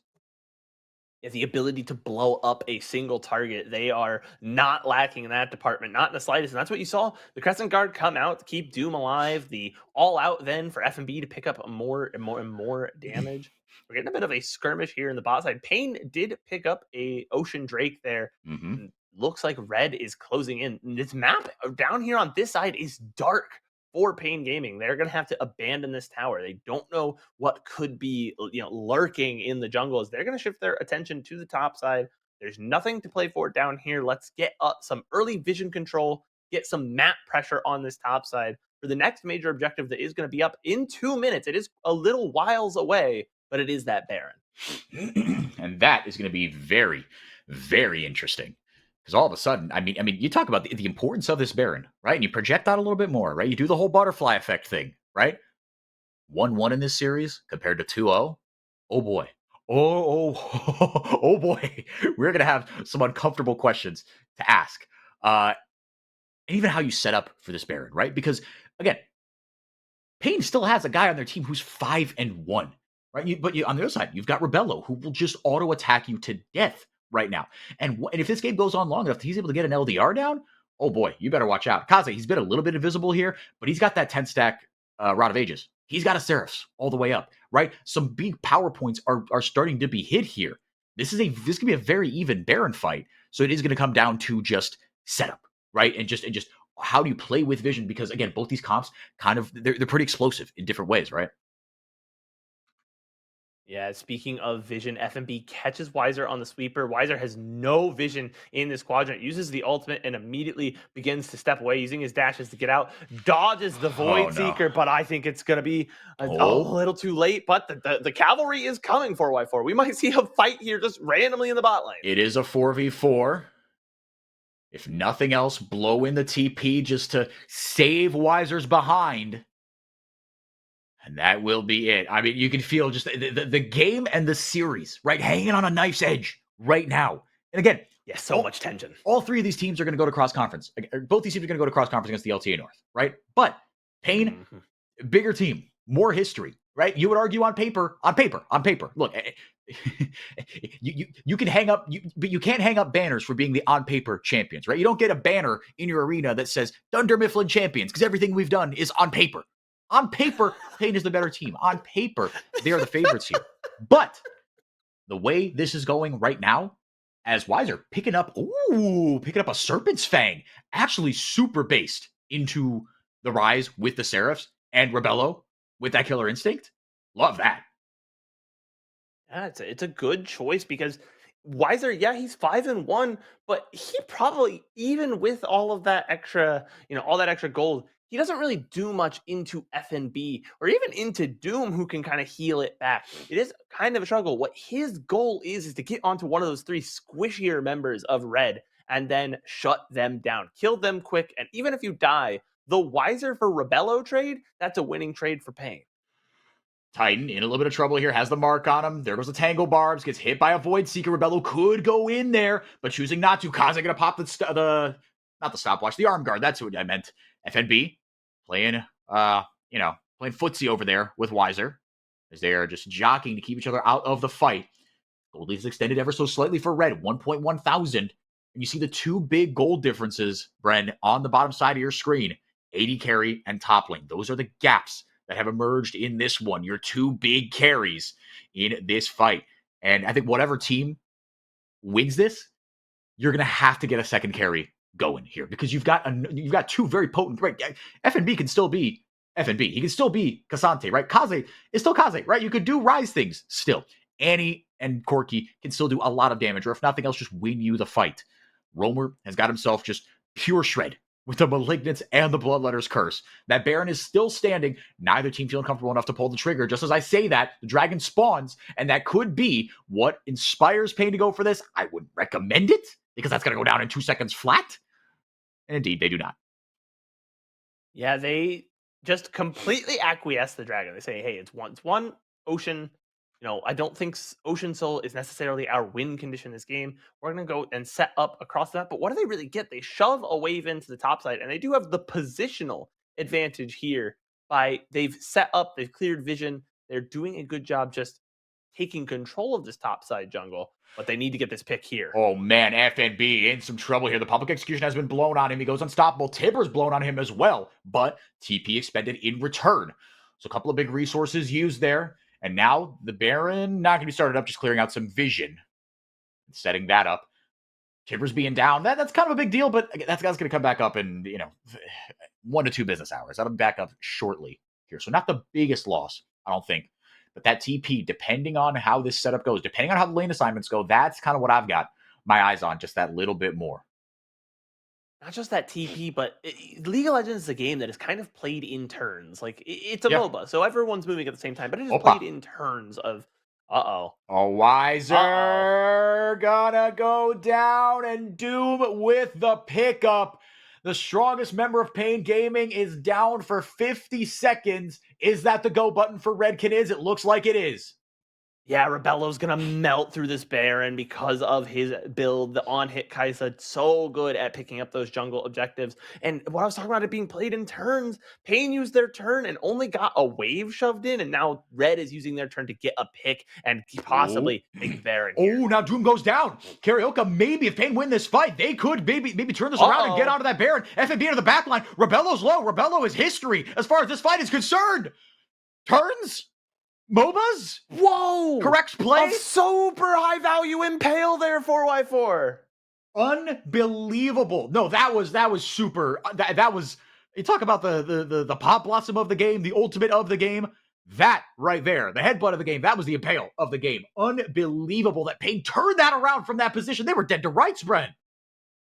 Yeah, and I was saying, like, what a good turn. They use the flash, they use an ultimate, because Pain were looking for that same style of play in the other jungle. They were looking for that pick, and they didn't find it. They blew teleports, they blew some ultimates, didn't find it. Now we've blown a flash and an ultimate, and yeah, we got that pick, but the pop blossom's down. Pain know that. And they think, hey, maybe if we can just kill the jungler, if we can split this fight up, and no one is fighting with Doom. Everyone's trying to kill Curry, but with the unbreakable will, he just does not go down. And by the time they realize, oh, wait, guys, our jungler is dead, they're all so low, their health bars have fallen, and they have to get out of there. And then you're in some doo-doo. And now, Pain in a very advantageous spot here. Playing with fire a little bit in this brush. Look, if it's me, I'm a risk-averse person. It's gotten me decent places in life, but it hasn't taken me as far as I'd like. You got to be very, very careful with how you play this out, man. You've gotten your first real lead of the game, your first real opportunity of the entire series. Be very careful with how you play this out. You could do a 4-1, send Weiser by himself, but be careful what you do in these shadows right here in this eastern or southern quadrant of the jungle. You're able to take that tower. Now here comes Weiser in that mid lane. Curry's got to be careful. He's got the unbreakable will, but Pain starting to break down the base, or at least threatening to, for Red Knids. Yeah, they've got the Baron minions. They're shoving them in. Obviously, Red's just going to try and clear out these waves and negate that Baron gold lead. But that Baron gold lead, all of that Baron power play gold, has been what literally is the total gold lead for Pain Gaming. It swung the gold very, very wildly. And we talked about this game feeling on a knife's edge. Despite 10 minutes initially said that it's the same. They know one feels safe. No bleed is on this. And we are going to see one or two big fight, possibly third before we okay, one team looks safe finally. I think we have a little bit more trading, a little more back and forth jabbing to do before one of these teams is able to go for the knockout. Yeah, I think it'll essentially be like a best of 3 in terms of the next fights, right? If someone wins 2 fights in a row, that should be curtains. But if it's one fight, won by Red, one fight, won by Pain, then that third one will probably be what delivers the knockout punch. TP Burn here to get Wiser in position. No objectives to fight over just yet. And that third Ocean Dragon, that cannot be the priority right now. That is your prize afterwards. Because right now, Pain need to get some sort of real pressure with this Baron power play. I feel like all they've done with this Baron is kind of stop the bleeding, right? And maybe stop Red from going forward. They've gotten some pressure on the map, but with a Baron power play, you want to try to break open the base. Down goes Tibbers, helping Wiser secure the kill on the map. Number 6 for him, and now they get that prize in that third Ocean Dragon, forcing Soul Point in 5 minutes, Bren. Yeah, they are able to pick up a crucial pick on the enemy jungler of all people, and that's going to be another drag going into their hands. And because the enemy jungler is down, there's no risk that anyone on the side of Red is going to steal it. No Jinx rockets here for the side of Red. And so Pain just clear out. They immediately spread out and try and get across the map and get as much value as they can while they have that 5v4, while they know that they cannot fight. And this is kind of just criminal there from Doom. You're walking into your jungle completely blind. No wards, no sweepers going. And because of that, you pay the price with a big pick. We talked about how both these compositions have the potential for big explosive pick plays. And we just found one there. Now, the real damage is just that Ocean Dragon. So, not all picks are created equal. It could have been a lot worse. Could have been a lot worse time. But still, look, your 3 inhib towers are still standing. In my book, that's a dub. And the gold lead is only 3,500, right? This is far from insurmountable. You've got 2 dragons in terms of borrowed power. You've got 2 turrets as well. You had the Atakan in terms of borrowed power, right? Red are still very much in this. But what I'm starting to worry about, again, I want to call back something I said earlier. Who are your big carries that are going to show up, right? Rebello's on 4 items, man. Wiser is on 4 items. Who's going to be that secondary carry from either side that steps up and pushes their team over the top? Because right now, you've got a main character on each team. It's Rebello on this Kaisa. It's Wiser on this Ambessa. They can carry these games. But the way these fights are going, it hasn't been the cleanest. Some of the decisions have been head-scratching. And so you're going to need someone else to carry the load, shoulder the burden with you. Anyone you're looking at? Bren, anyone? Hey, Rebello looking for the all-in on the Titan, but will not be enough. Their returns fired. Get about a quarter of his HP down. I think it's the Corki. I think even though he only picked up 1 kill in kind of a lot of the subsequent ensuing fights, he's starting to just pump out damage. Those Spellblade autos are really, really painful. And Red don't have a big, they don't have multiple frontliners that can trade off you don't really trade off aggro with a player, but one person is getting in his face and getting in his range, and then they're backing out so that the next person can do that. And when you have Pain, they can do that, right? Wiser can get up into the back line and be a problem. Karaoke can get up into the back line and be a problem. Curry can get up into the back line and be a problem, and be a real big problem with Unbreakable Will. Really, Red only can hope that FMB can do it, and maybe Doom can heal through some of it, because if Doom gets into the range to deal damage to Titan, then his ultimate is not blocking the damage from Titan. So Doom ideally wants to engage onto someone else, pick a weaker member of Pain first. And so I think Titan is going to be kind of that difference maker. And who else for Pain, right? Yeah, no, I mean it was always Titan. Excuse me, bedtime for a yawn. It came in. It's got to be him. And I want to point out as well, now he's got 4 items. Okay, that's not what I was going to say, but that is important there. And he's got the LDR, Brent. That is really, really big. So whoever kind of comes onto him, you can just kind of rip through them, right? Whether it is Doom, whether it is FNB. FNB has so much armor right now. That gets heavily negated by Titan. He does a lot of damage. 4.5 items here for Rebello. Yeah, Titan has very quickly closed the gap here. Remember, this was as much as 2,000 gold in between the 280 carries. Now Sure was. it's the price of 2 glowing motes, to put it in no uncertain terms. Baron started up here by Pain, kind of out of under the noses of Red Canids. They've got to come in hot with some sort of I opposition know, here. but they The don't have the Baron will go vision. down, barring a miracle. They knew absolutely nothing about it. Karaoke helps smites it down. Frosty gets a big 2-man knockup. Here comes FNB. Over the wall goes Weiser. There goes the Crescent Guard as well. Titan goes down. Rebello followed it up beautifully. Titan down despite getting the Baron, but Weiser gets a kill of his own on the other side. Roamer down to the hands of Kaze, as it's a 2-for-1 in favor of Red, but the Baron does go over to Pain. It's kind of an even fight, even if you can get with a, they're able to get a kill back, completely just a bunch of kills for one. But you do give we talked about that secondary, and really one of the big burst threats, one of the big these tools you had in your mid lane. They're going to be down for a while, and Red can up that mid lane, even out that mid lane pressure, and Pain is going to use it to push up the upside.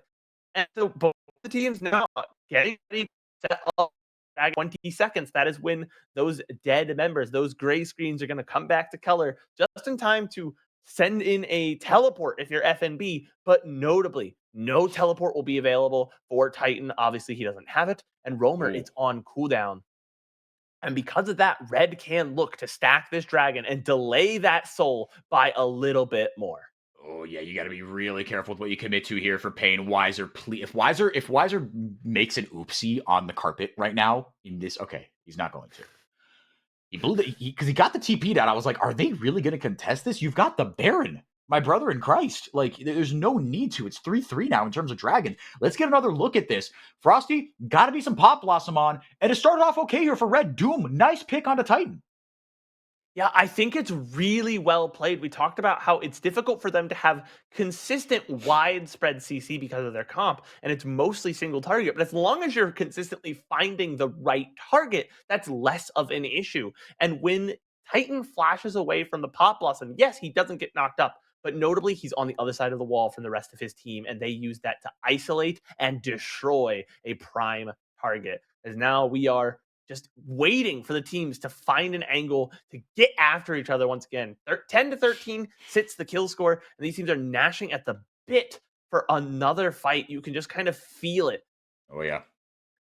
No, they're trying to put this one to bed. Pain, not much of a lead, but it might be enough. Kaze gets the Realm Warp out. Impale almost timed perfectly, but the Pop Blossom does get one. Frosty down immediately, though. Titan getting ready to get going here. Weiser taking up a lot of damage, but taking a lot of time as well away from focusing on anyone else. Titan taking full advantage. There's a triple kill for him. Curry finally goes down, but it is too little, too late. Or is it? GA, massive for Rebello here. He picked that up right before the fight, and now he comes back, and that means Pain has to turn tail and run. What an insane fight. The Realm Warp Pop Blossom combo, incredibly clever there. Titan is able to get a triple kill. Like I said, he is starting to show up in a big way. Lots of damage, but he is squishy. And to mitigate how squishy Red's comp is, a Guardian Angel comes out. And that is the big winner, I think, is not Rebello, but Rebello's Guardian Angel. As this is looking like a completely one Pain fight. And if it had been that remaining 2-on-1, it's fine. Yes, your health bars are low, but we commit here under the tower, and who do we catch but Rebello? And Rebello's fine with that. That's why he bought the GA, and he's able to trade himself for Titan. But guess what? He's right back. A really, really, again, tense fight. And we're talking about, whoever wins 2 of the next 3 fights is probably going to come. Was that a win, or did both teams just tie? Did we witness a tie again? I kind of felt like it. I thought it was a Pain win, but then, going a little too deep on that tower. Look at that damage, 4x4. Yeah, Rebello. 8,000. Yeah, well, I mean, Rebello, he's having, the rookie year from heaven right now, because that's another thing we talk about with, if you're new to the region. If there's one thing that Brazil does very well, one, it's entertainment. Good, bad, entertainment. The second thing that Brazil does very, very well is AD carry talent. But even the best of the AD carry talent sometimes takes a while to get bedded in, right? It takes a little bit to really get going, especially making that jump from tier 2 to tier 1. There are certain mistakes that do not get punished in tier 2 that can reinforce bad habits, right? We see this in any sport, right? Whatever, if you're a superstar at one level, you get up to the next level, the biggest thing that is said, athletes, esports, whatever, is just mistakes don't get punished. right? And you have to unlearn some of those bad habits that might have made you a superstar, right? Certain these 50-50s that you go for, you no longer can. But Rebello has taken to this league like a there's a second part of that metaphor that I hot knife through. No, Duck no, to not that water. one. Dog to water, sure. Yeah, they can swim. Yeah, I mean, no, but he's been unbelievable. And you hope that it continues for him because we have seen for as many 80 carries that we've seen, kind of hit the ground running, about half of them, 2 splits later, we'd have no idea where they are. Yeah. It's a very we will watch your career with great interest kind of kind of moment here for Rebello, because this isn't just any ADC that he's keeping up with. This is MF and Titan, man. Like that's that guy. He is him. He's the one that everyone you look up to. If you're a young AD carry in Brazil, who do you look up to? It's Titan. I mean, he's been at international, I think 6 times. At this point, FNB flashing away from the public execution. Ult for flash traded. 5-on-4. FNB has to back. He does have the TP up. Does have the TP. Let's see if Red can hold on to their britches here. Carioca. Just frontlining a little bit here. Pretty much every ultimate available. Yeah, every single ultimate available besides that public execution. I have a feeling, Bren, I have an inkle in my dinkle that this is going to be the fight. I can feel it. It's happening, man. Yep. You feel that tingling in your... Nope, not going to say that. Stun lands. FNB in maybe a little bit of trouble here. Curry with the Unbreakable Wills taking up a lot of damage here. W not going to land there from Roamer. A little too far out of range. The Unbreakable Will is now down. Curry is now a squishy lad, and he's all alone back there. Roamer looking for the big flash. Tibbers, he gets it down, and the Pop Blossom gets only one. That is massive, just negating that Pop Blossom. That's what Pain Competition got to do. FNB takes tight into the backline, but he's got a GA as well. Now Doom trying to buy some time with that Crescent Guard, but meanwhile, it's a double kill for Rebello as he gets onto Weiser, but Weiser tries to chase him down, and Rebello kites him beautifully. It's a triple, it's a quadra, could be the penta for the rookie. 80 carry to seal it. Give it to him. Give him the penta. 5 kills for Rebello. Jumps up, starts barking at his former idol. It's an ace for Red Canids. A pentakill! Oh my goodness! We talked about it. That was gonna be the fight. What an insane back and forth exchange from these two teams. This game felt so tense. I feel like I can finally breathe 4x4. But I'll tell you who cannot breathe. No more room to breathe. No more room to backpedal. Pain Gaming, you are down 2-0. This is the decider. They have to lock in 4x4. That fight was incredible. I saw the Pop Blossom only hit 1. I thought, Pain's got this. And then I see, Titan gets kidnapped. Oh man, now Red's got this. Titan flashes back over the wall. That was perfect. What a way to end game 2. Now this, I did not have on my bingo card. I know some people did, and you'd be right to. Because the way that Red have looked in these playoffs, after the 3-1 getting sent down to the lower bracket, and the way that Pain have looked these last couple matches, again, after sending Red down to the lower bracket. Now the split 3 series between Pain and Red stands at 5-3 right now. First one to that 6th win gets to go top 2, gets to compete for a final. And if Red, again, just zooming back a little bit, if Red go forward here, we're going to have a new CBLOL or LTA South champion for the first time since Red Canids' last title. And if Cade somehow win it, they will have their first championship since 2014. But I'm getting ahead of myself. I can't even do that. That is disrespectful to the players right now. Because there is still a hope. It is a snowball's chance in hell. But there is a hope. Red Canids with a masterful fight in that last one to seal the deal there. Rebello, I mean, just chef's kiss, man. Rebello, what a game, what a split from Rebello, man. Just as it hit the ground running. I'm like cheddar cheesing right now. I'm just dude, it's sick. That was, I'm glad I was here for this one because like that was such an entertaining game. You said it perfectly. There's a couple of things that Brazil does well, and number one has always been entertainment. We still have a series left to play. At least one more game, 4x4. At least one more game. And unlike sometimes where maybe I have something to get to, so I'm not really like, maybe a 3-0 wouldn't be the worst thing in the world. I wouldn't mind if this goes all 5 because that would be an ultra banger. My sweet Michigan Wolverines don't play until 4:30 my time, so I've got so much time to be able to enjoy the best of what this region has to offer. If we get 5 games out of this, if we get 3 games out of this, I just don't want 4. I want either full 5 or I want 3. I want Red to either just, mercy kill Pain Gaming right now, send them to Los Angeles asking a lot of very uncomfortable questions, or I want the full 5. I want someone to get the, the fear of God put into them. Bren, any final thoughts on this one before we send it to a game 3? 4 games is boring. Give me Silver Scrapes.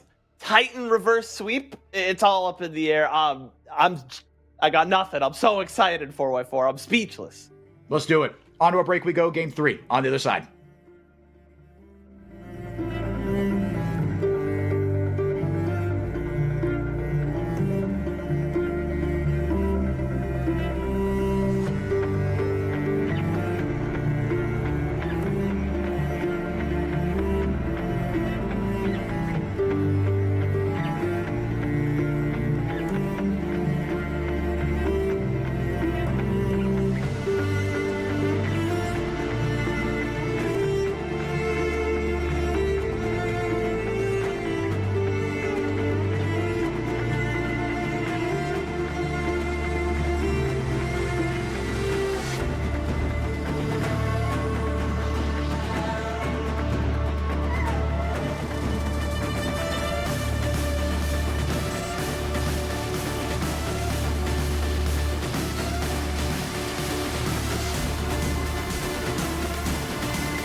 Well, in the words of a soccer agent that a lot of people don't really like, here we go, man. Here we go. This is this is. I mean, thank goodness. Like, I think for mental health reasons that both these teams are going to lowercase I internationals. They're both going to LTA North because man, oh man. I mean, this could be so much worse. I like Pain going down in this way, right? If they do. If look, Pain come back. It hasn't happened yet. Hasn't happened yet. You know, my bad, Pain's etches. Don't burn my house down, please. But if it does happen, oh man, I mean, it's just going to be really, really nasty. And look, if there's a team that can come back from down 2-0, it's Pain. And if there's a team that can throw from up 2-0, it's Kaze. Sorry, it's Red. So it's not over yet. Yeah, no, I believe that is again because I prefer my mailbox unpipe bombed, but. But it legitimately, Pain have it in them. It's there. We know it's there. We've seen it before. Mm-hmm. Just take the good stuff and push it over here to where the game is, and then we can win. They've got the ingredients, man. They've got the ingredients to be able to do it. Put them in the bowl. Yeah. And it felt like, things kind of went well for them. I mean, I don't know. Let's look back on that one. To you, why did Pain lose that game? To you, was it just really that last team fight? Because it felt like things were going really well for them up until then. Well, maybe not really well, but good enough to win. It's not just that last team fight. There was a couple of small mistakes that really came to not small positioning, but big positioning. When they chose to take certain fights, put them at risks they didn't need to be at. They took a fight without Titan, and so now we're delaying the soul by a dragon. Because we're delaying the soul by a dragon, we have to fight a little later when all of Red has, evened out and recovered from the pressure we've put on from our Baron take. And so it really was kind of like a butterfly effect sort of thing, where a couple of small mistakes 10, 15 minutes prior to when the game actually ended up costing Pain in quite a big way. Because yes, they did have to kind of coin flip that last fight, but if you don't ever have to take that last fight in the first place, there's nothing to coin flip. Yeah, no, I think that's fair, right? Everything affects everything, as they say.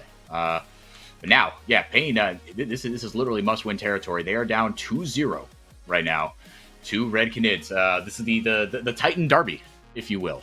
Both the teams that Titan. No, actually, no, he's won 2 titles on Kaboom. My bad. The Titan, 5-time CBLOL champion.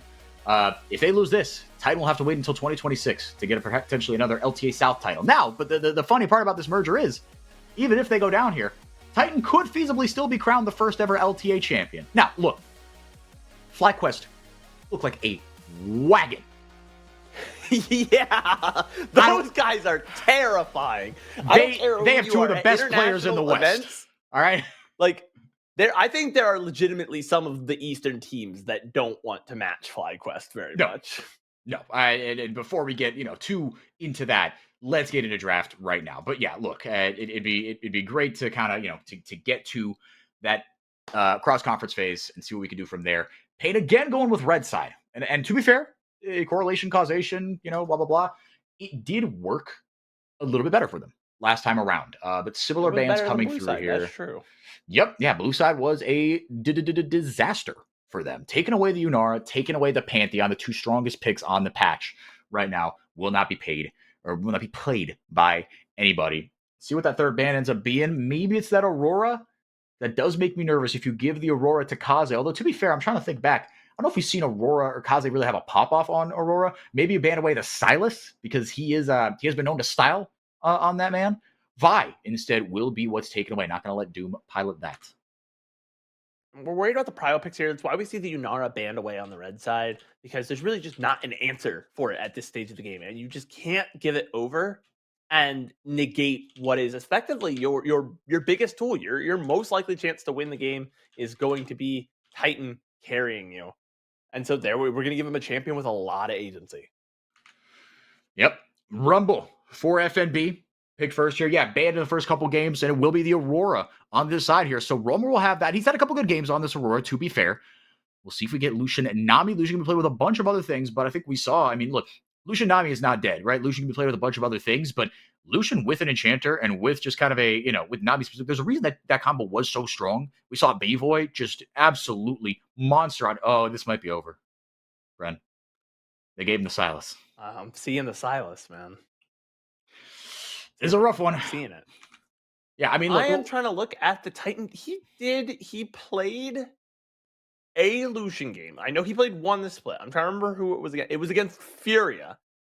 And he just was pumping out numbers. Now, Curry did play the classic go-to pick with your Lucian there, which is the Nami. I wouldn't be surprised to see it picked here on the red 3.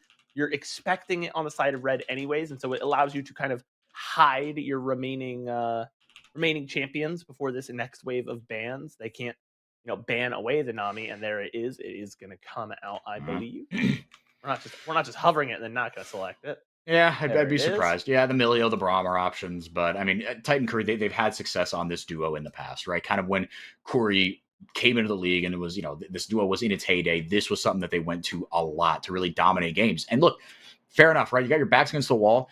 Give your best player the ball and say, go get us a bucket. Yeah, and I'm looking at it, and the when Titan played the Lucian, it actually was the highest damage per minute performance he has had this split. So he was able to just pump out the damage, which is what you need a Lucian to do. And so if you are the side of Pain, it maybe gives you some confidence that, hey, Weiser, you had a great game last game, but you didn't get us over the finish line. Mm-hmm. It's time to bring in the ringer. Yeah, actually, no, you're calling in the rest of the expendables here to make sure that this goes down exactly how you need it to. Because, again, no room for error right now. You've got your backs against the wall against a squad that, again, depending, you can argue, okay, who actually is better in the on-paper thing, but, like, I know for a fact, I would bet my next paycheck that Pain think that they are a better team. And that losing here, they know, like, look, maybe they played better on the day, but this would be an upset. And that's the way it's trending right now. But like you said, they brought in the ringer to really take center stage in this draft. But, Bren, I think crucially, they've given themselves an out in the Aurora, right? It's not all eggs into that basket. That's true. And Karaoke with the Poppy going to have some options here on how he plays out the map. I imagine it's going to be Karaoke with that Poppy. I don't see it going into Weiser's hand.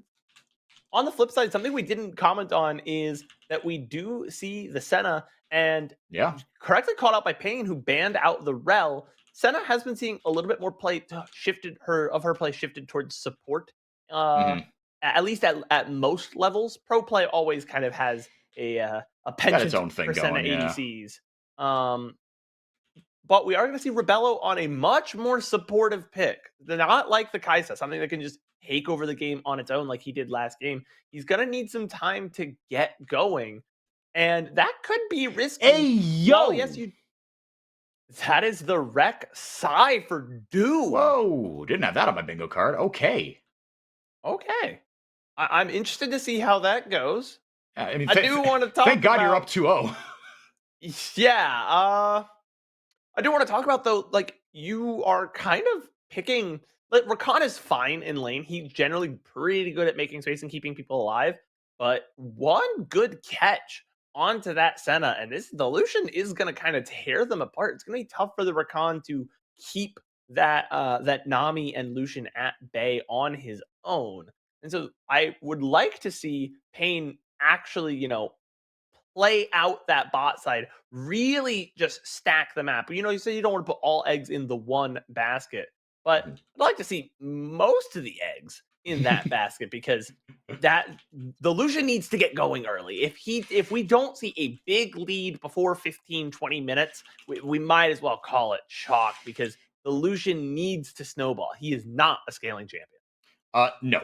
Once the snowball gets rolling, it can be absolutely terrifying. But like you said, you've got to get going here early on. But again, if the rest of the map isn't a disaster, then you still got the Aurora to be able to potentially bail you out, right? You can team fight front to back. You've got a true tank in the Scion, right? It's not a disaster class if the Lucian Nami doesn't get going, but you're right. I mean, you could put this game to bed at the 15-minute mark. You could do to Red what they did to you in game one if this bottom lane gets going. And again, I'll still put my money on it. This is still the best bottom lane in Brazil, right? They can still do things that I really believe at their apex no other bottom lane can do. It's time for them to prove it right now with the shot at a title on the line here. The shot at the title, the seeding for that international play. There is still serious stakes today.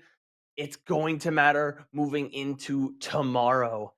And man, like you just you can feel it, right? Like that tension there is an anxiety almost in the air from the Pain Jetta. They're there to cheer on their team. They're there to support, and they are going to get loud. They're going to get, up in the face as much as they can. The Brazilian crowd, the Brazilian fans are some of the most passionate in the world, regardless of the context.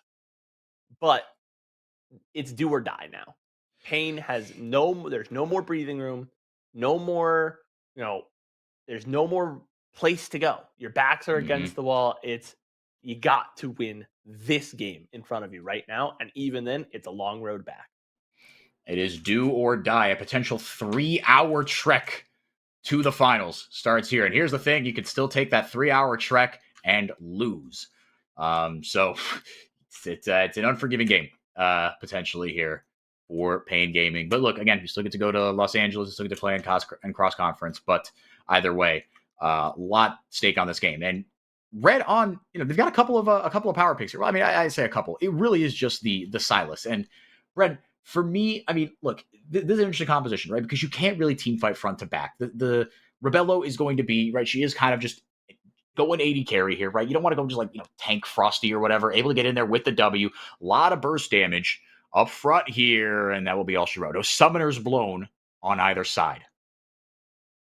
Yeah, I wouldn't be surprised to see, most enchanters, especially if they are someone that can go forward like the Rakan, do opt for that lock at first. But I would not be surprised to see the redemption actually come out first for Frosty. And Frosty, keeping track of Karaoke, Doom is coming down, and so is Kaze. We might get action early here.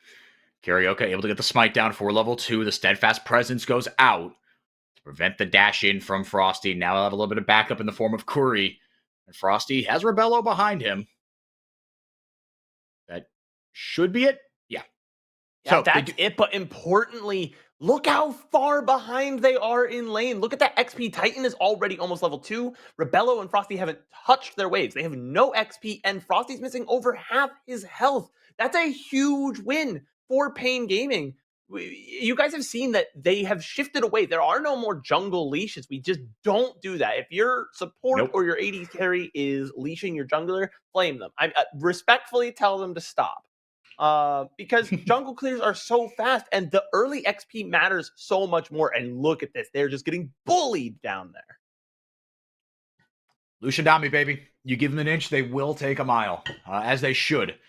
The only thing you've got going for you right now is the range that Rebello has, right? The ability to sustain a little bit that you do on Frosty, on this kind of, quasi-enchanter tank support right now. But Titan and Curry absolutely taking advantage where they should. Doom potentially looking for a level 3 gank here. Waiting around in the brush. Roamer, I think, playing respectfully on the side where his jungler is and where he knows away from where Doom cleared. Able to get forward, gets the knock-up, follow up there from Kaze, gets the flash on him, but followed up with a flash and his first blood over to Kaze. Does take a tower shot, and now Doom playing defense, trying to take Kaze to safety here. Karaoke's in trouble, there's no way! 2 kills early! Oh, Brad, it's a disaster! Karaoke, why are we burning Flash here? Yeah, okay. Listen, we don't want Roamer to go down for nothing, but he did go down. And once you go in, it's not like Kaze was particularly low or Doom was particularly low that you were going to secure the kill. And Poppy's early game damage is fine. Don't get me wrong. Those Qs can hurt, but there was no terrain to stun anyone into with your heroic charge. And so you've just given away not only another kill, but your flash as well. If FMB decides to come make your life a bit of a problem, you've set your team behind, very, very much. And you talked about, it's not going to matter as long as the rest of the map isn't a disaster. I mean, look at this. Doom is full health when we're trying to fight 1v2. This is a decision-making difference. That is a Karaoke who's playing on tilt. Oh, man. Yeah, just trying to go for kind of these big hero plays. And look, Poppy does a lot early on. Doom is playing Rek'Sai, man, right? I mean, look, they talk about another champion that needs to get snowballing, but damn, this champ is strong early, man. This champ has a lot of damage, base damage in its kit. Kaze on this Silas, man. I'll tell you what, going forward, again, these two teams might meet again in cross conference. There is no way you're letting Kaze get on this Silas, and not before game 5. It is a different breed on this champion, man. It's a very strong champion of his, and he's got a couple of strong ultimates to pick out here. Actually, I think the one Man. he's gonna really want is that Nami tidal wave. It gives his team a much more surefire way to engage. Speaking of engage, it's another kill onto Romer. That's the feat of warfare. And we talked about Snowball. The queen has picked up 2 kills, and she's ruling the Rift 4x4. Dude, this is not good. This is really ugly. Oh my goodness, man. The lanes have been swapped kind of in other news here. Romer just getting bullied here in the mid lane. Kaze eating him for lunch. 100% KP. Getting Doom 2 kills here early. He's got the Phage going early on here, and just going to be so tough to stop. Karaoke doing a good job of kind of keeping up with him in terms of farm, but 2 kills and an assist, man. You do all the full clear you want. All the practice you want is going to be tough to come back from. Does take a tower shot here. Maybe got a little too big for his britches there. But I do want to call out, kind of going back to something you said earlier, Brent. That tidal wave, kind of Thanos with this composition, because you really don't have, big reliable group CC. You've got a little bit, you got the knockout from Doom. You've got Frosty is made of CC, but he is still a little squishy. You got to, hit them angles, in the words of a certain Aubrey Graham. The tidal wave really can stitch it all together, right? Makes FNB's equalizer so much easier to land. But right now, you've got the ball rolling here.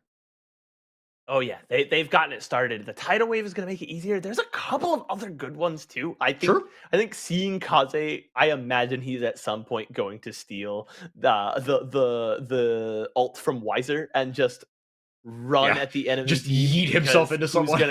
Who's gonna stop him later into the game if things continue the way they are. And so it really, in what does that Silas do? It adds so much flexibility to the way you're going to fight out, a number of these team fights.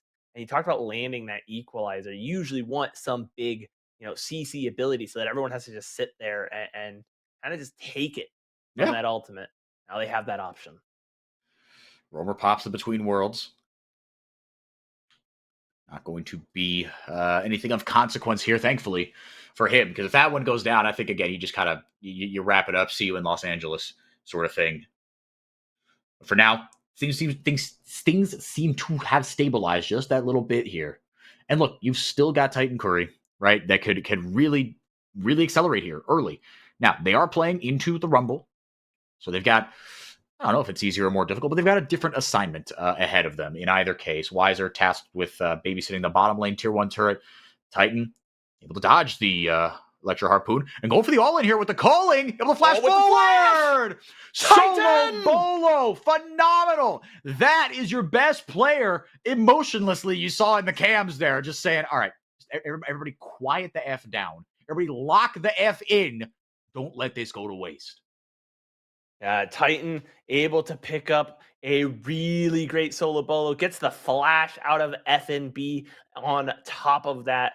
And you see, he's actually grown his gold lead ever since Rebello and Frosty essentially have stayed in the bottom lane to face off against Weiser, and they committed the lane swap. You might expect that, with the 2-on-1 and no longer into a, hard lane bully, that maybe they've got the opportunity to catch back up on farm, but Weiser has done a good job kind of bullying that Senna a little bit. And even with Frosty teleporting back to lane, using his unsealed spellbook, the gold lead continues to grow for Titan, which is the one thing that is currently keeping this game somewhat even. Yeah, that's the one thing keeping you alive. You are lighting your candles and you're putting stickers of Titan on them, and you are getting on both knees and praying that he can get you into the mid game, into a spot where I do believe this composition can get something going. But the scaling potential for Red is really good as well. Senna can turn into an absolute demon. Kaze on this house, especially. Silas, yes, he will scale into oblivion, but Kaze on this champion as well can be absolutely monstrous. The team fighting power just front to back is a little better for Pain Gaming. Now Red looking to get onto Weiser, but he will ult his way out of trouble. No objectives to fight over on that top side, though, but on the bottom side, Red did take those grubs, 3-0. Stolen Namiel gets a little bit of CC for Kaze. Goes into the spirit realm, jumps in there, does roamer, pops the between worlds, gets the damage down, and eventually gets onto the side. Kind of close to killing Kaze there, not for nothing. Does have the electrocute as well, so has that a little bit of extra damage.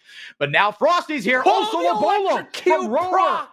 Well done. Atta boy. Talk about a big moment there. That was massively swingy in this point in the game. And now Pain get the dragon on top of that as well. They're back in this, Bren. Yeah, that's something you really want to see. If you're Pain Zeta right now, you are so excited because the mid lane disparity was something we called out, the previous 2 games, and we just haven't seen it come through yet. But then we were like, oh, guys, Kaze is the Silas. It's so over for Roamer. But Roamer picking up the solo bolo is a great sign for your team to still be in this, and uses the electrocute damage. I don't think electrocute is particularly a strong rune as we go into this pause. It's good at one thing, and that is to get you slight advantages on early game trades. But beyond that, it scales very poorly. And especially if you are a solo queue player where games tend to run longer, it starts to lose a lot of value at about 22 to 25 minutes. But it did what it needed to do right there. That's the reason you still pick electrocute, is because I want to win these early game trades. And he procs it with such a big burst of damage.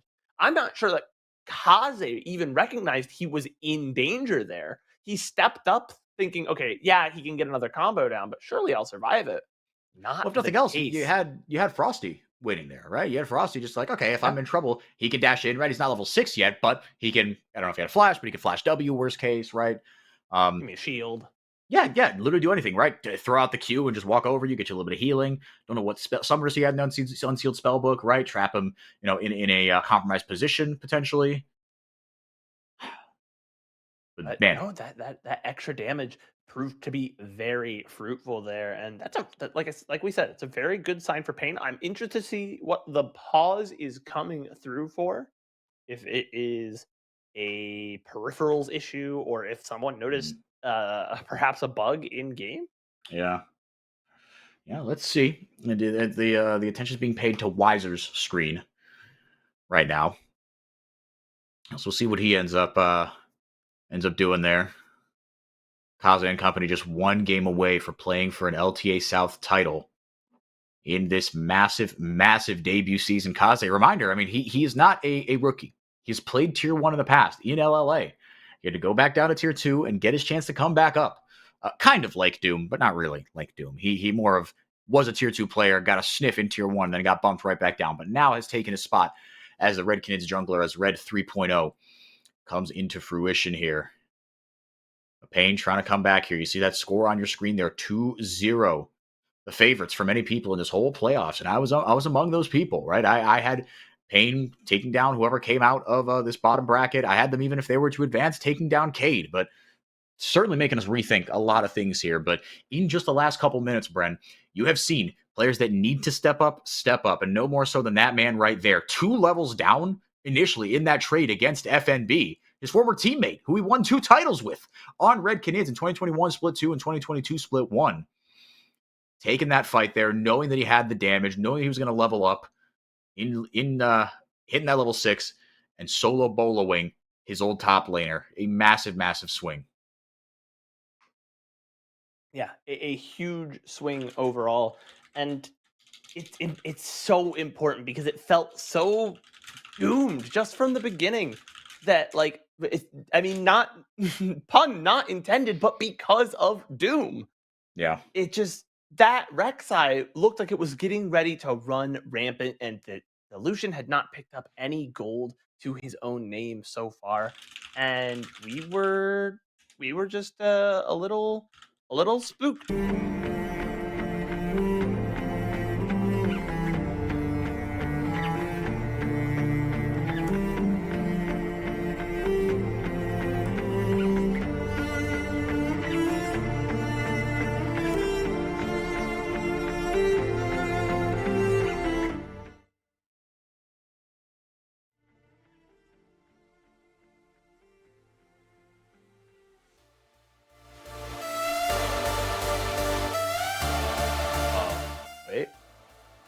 All right.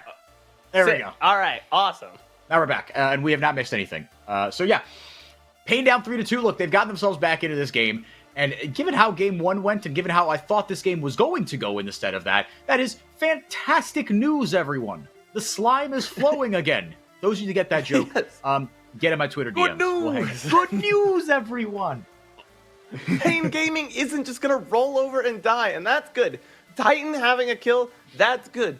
Roamer somehow just absolutely murdering Kaze out of kind of, it felt like nowhere. Like Kaze was low, but then he was just gone. Yeah. There's some positive things to look for here. Weiser did a good job nullifying his time into that massive range of the Senna, so that Senna wasn't able to pick a farm. Still about 30 farm down on Titan's Lucian there. Man. And I think that's still where the spotlight's got to be, man, because the good vibes in the last couple minutes started with Pain, started for Pain with Titan. Again, taking the game by the scruff of the neck, and Doom with the flash gap close there. Titan with the dawning shadow over the top, gets a little bit of shielding off the barrier, and that is enough to survive. Blow both of his summoners, 2 ultimates used, one by the Senna, one by the Rek'Sai, and now Titan playing with fire a little bit, but potentially wanting to contribute to that kill should it have gone off. Not going to be the case. Equalizer down, Weiser flashing away, TP coming in from Kaze, and after all that, will we get something here? For the dive, though. It's a risky wave to dive on. Now a counter TP coming in from Roamer. Both these teams trading blows here in the early game, but really just shadow boxing. No blows have landed. Yeah, that I am so surprised Titan got out there. It was very, very close. You could just feel it like, oh no, this is where the shoe goes back to the other foot. He's gonna go down, but the barrier keeps him alive. Kaze having to burn a couple of his cooldowns, use his rocket belt to get to safety there. And listen, Titan is getting to bully Rebello when he finds himself with good vision, when he finds himself alone with the enemy AD carry. But that has only been a scant few times. And his team does need to get in a position where they can set up and force a pick or something, force a nice front-to-back fight where we can let Titan use his advantage while he's got it. He has a full item right now and a pickaxe. And we see that, yes, Senna has that full item, but her full item is not quite as impactful, it feels like, for her. The static shift is fine. It gives you good wave clear, and it does some extra little chip damage in the fight. But having that extra mana means Lucian can just continue to trade and trade and trade, and he has no qualms about doing so, plus the 25% crit chance, nothing to sneeze at. A fourth of your bullets doing double damage is quite nice. Yeah, no, it's going to feel really nice for him. And like you said, Rebello doesn't need to be the carry, right? You're playing a supporter style AD carry, which I think, it's a decision to put, who is arguably your best player, FNB. Gonna get hit by that Q. That might be curtains here. FNB will go down. Finally, got a little bit of help there from the Redemption. Grabbed pretty quickly there, it should be said, by Frosty. I'm surprised he already had a full item in his inventory, but I guess we're at 14 minutes. It's about that time. Curry gonna grab himself the Imperial Mandate, but Pain grabbed themselves another kill. Crucially, for the first time in the game, they have a lead. They have a lead. It's about by like 10 gold, but they do have one. Still counts. It's gone. And it's gone. And, yeah. That money from your grandma, it's gone. Yeah, we'll see. Can Titan play this intelligently here? Frosty going to get the rest of the CC down. Shielding over the top with the Dawning Shadow. Is that enough? Finally. But it's traded back. Titan not going down without a fight. You'll take that. That's a lot of resources expended to try to kill you. Yeah, a lot of resources come through the barrier having been back up for Titan again, allowing him to survive just a little bit longer. Gets the kill onto Rebello very crucially. And while, yes, that is a supportive style AD carry, it is still your AD carry if you're looking to make a play around this dragon that is up or the Rift Herald on the top side of the map. Both objectives are up. You'd much rather have that Senna than not. Oh, yeah. And the range as well, right? The damage goes scaling and the range goes scaling as well, right? This is a pretty short range composition, but if you've got... And look, in this composition, Rebello doesn't have to be, the printing damage, right? You've got Kaze on the Siles for crying out loud. You've got Doom on a Bruiser, right? You've got FNB on freaking Rumble. Thank you, Brain. Like, you don't have to be the stud carry, right? You can throw out some healing and shielding, and you can just stay safe with all your range as well. As the Herald, I should say, does go down here for the side of Red Canids. Doom going to grab that one. So it's 2 dragons to 2 objectives, right? 3 grubs and a Herald. So that's fantastic for Red Canids. They've got 2 powerful solo laners here, but Pain have guys that can match them in those solo lanes when that game goes on, right, Bren? Oh, they sure can. Those solo lanes are going to be really volatile later on when you have a big amount of burst of damage coming out from Roamer there, or even Weiser, who's going to be just so incredibly safe, so difficult to deal with. We are replaying to a while ago, so we can really break down right here the barrier because it comes off cooldown, pops it to survive the Dawning Shadow. Now, Rebello has to just sit there and he's eating tower shots. Frosty is trying to take it, but we don't get to finish out that replay because we are seeing a fight in the top side. FNB has to ult the wave. Yeah, FNB maybe cutting his losses here a little bit. Karioka running into a surprise in his own jungle. Doom going to smite that blue buff away. Frosty playing bodyguard for him. Titan now showing up here with Roamer and Kuri waiting in tow. Getting there a little bit late, but if the only thing you lose there is a blue buff, I'd say that's a dub. Still 4-4. This game 3, delivering all the tension that I think we hoped it would. Got a little bit of the game 2s about it, but this one feels a little bit closer as Doom gets himself out of the pit. Yeah, it's a very, very close game. That tension is in the air, especially because we know if Red can snowball some of their members, we see the 2-0 Rek'Sai. That is a snowball carry right there. They are not locked behind the Senna scaling up for late or the Rumble coming in with 2 or 3 items late. They can get Kaze or Doom ahead and just snowball from there. They have options because of that very intentional game having to be played here from Pain Gaming, having to make sure that they are not overstepping, not giving away, poor plays because, like we talked about, there is no room for error left for these guys. Nope. It's a squeaky bum time, as they say across the pond. I promise you that is an expression. Trajan can back me up on that. I don't know if he's watching, but anyway, he could. Aqua Prison, not going to find its mark. Blue buff, just joining the fight there. Rebello. Frosty, got to be careful where he comes out of. It does have FNB waiting here. Gets the help from Doom to be able to have a place to E2, but it might spell Doom for him. Dawning Shadow actually did a little bit more damage than I thought. FNB looking for the flag. Titan hasn't joined the fight yet. Will Pain pay the iron price for not fighting without their AD carry? Titan flashing over the wall. He wants all the smoke. Gets in there and gets the kill onto Doom. And now with the cavalry here, Pain might have a chance. Not if Kaze has anything to say about it, though. A double kill for Titan. Won't be able to cash it on for the rest of this fight. But Karioka laying down the CC very nicely. FNB looking for a way into this fight, but might have to just wait under his tower. Tidal Wave goes out. Stolen there. Yeah. It's a fantastic ultimate, and FNB is going to follow up very nicely. Titan down. That could be the death knell here. CC down from Kaze. Karioka doesn't do a ton of damage here, but you know who does? That's Kaze, baby. He shows up and swings the fight for Red Knits. FNB somehow surviving. Not going to get hit by the Q. Karioka. Oh my goodness. A miracle that he survived with less than 20 HP. Weiser just trying to take someone down with him, just trying to bait FNB into something that he knows is a bad idea. And they give the kill to him. Fantastically played by Red. They swing the gold lead in their favor, but it wasn't all pretty for them. FNB does go down finally. Pain get a kill back onto Roamer. And after all that, I think the gold essentially dead even. Yeah, it evens it out in that way. But I gotta say, Pain, how many times we got to teach you this lesson, old man? Stop fighting without Titan. You started that fight up without him, and of course he's going to be your big damage printer in his early game. So you can see here they start this fight 3-on-3, but they can immediately get hit with a very good equalizer in that choke point. Lots of damage, and even a tanky member with Karaoke is going to eat a lot of damage there. And of course, fine, yes, you are able to get over, but Titan has to use all of his resources here going forward to secure these kills. And by the time he does, he's already very low, and Curry not able to keep him alive. So when Kaze separates them out and is able to find his way back in, it's immediately on to Titan. And that was the big shifting point for that fight. And now you start asking some uncomfortable questions here, right? I mean, is the straight up 5v5 enough? And essentially, actually, not less that.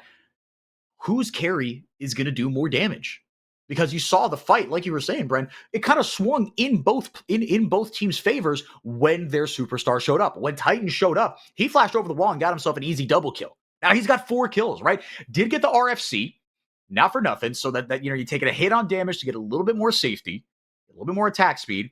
We'll see what that third item ends up being. Will it be potentially an IE? I think that's where he's going to go.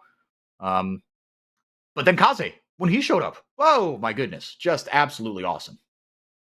And that abduct onto Titan specifically, able to get him locked in place for a big burst of damage to come through is exactly what you want him to do. The dragon is up, and Cloud Soul, a very powerful tool for both these teams. You Yeah. really would love to see that Cloud Soul just to either run down your opponents, space out your enemies. You have lots of versatility. It is the most powerful soul in the game. It's something of a like 80 to 90% win rate when you secure Cloud Soul in your solo queue games. It is a very powerful dragon to play for. Tower goes down to the top side. Kaze has the TP. Doom looking for a pick here onto Roamer. Goes diving, comes up with the ultimate. Roamer gets on the other side with his ultimate. Dragon's still up and running. Kaze get a TP down now in a hurry. Q comes down from wide. The CC comes down. That's enough to take down Frosty. Titan grabs himself another kill, but he gets run down here and finished off by Rebello. The rest of Pain, though, they look like they are making good on it. They grab themselves a couple kills, but two go right back. Doom does get the Dragon after all is said and done. Ignite coming down onto Rebello, or just a heal cut, excuse me. Doom gets out of dodge. Pain come away victors in that fight by one, but they do surrender the dragon. They surrender the dragon, and that means they surrender the feats. Immediately, the upgraded boots coming out for FNB. You can see he just bought those after he died. And again, I think Red is fine with this because, while yes, they have a couple of snowball carries that they'd like to get going ahead, they got that Senna as well that is going to scale very strongly into the late game. In a very split fight here, and we see what Karaoke is going for here on the side. Has that Frosty dead to right, but as soon as Kaze comes in, again, he finds the abscond abduct onto Titan, means it's free for Rebello to just sit and shoot. And that is what they want Kaze to do. Even if Kaze isn't pumping out damage, if Titan is dead, that's all that they wrote. Yeah. No, and I mean, and onto a longer range AD carry, maybe the Silas' job is a little bit tougher, right? But I think that's, if I'm just kind of projecting here, I think that's part of the reason why Titan got that RFC, right? He knows he needs a little bit more space. If Kaze gets onto him, oh boy, right? Even if Kaze doesn't kill him, it just makes it so much easier for, if Kaze gets onto him, that's the big flashing neon sign saying, hey, everyone turn your attention to the Lucian, because now we have a chance to kill this guy. And if we kill this guy, it's curtains. It's probably game over for Pain Gaming. But again, not for nothing. Roamer's got a Shadow Flame now. Weiser is halfway to his second item. And he's going to get himself the heal cut as well. So will help things out. I mean, the heal cut, very valuable into Silas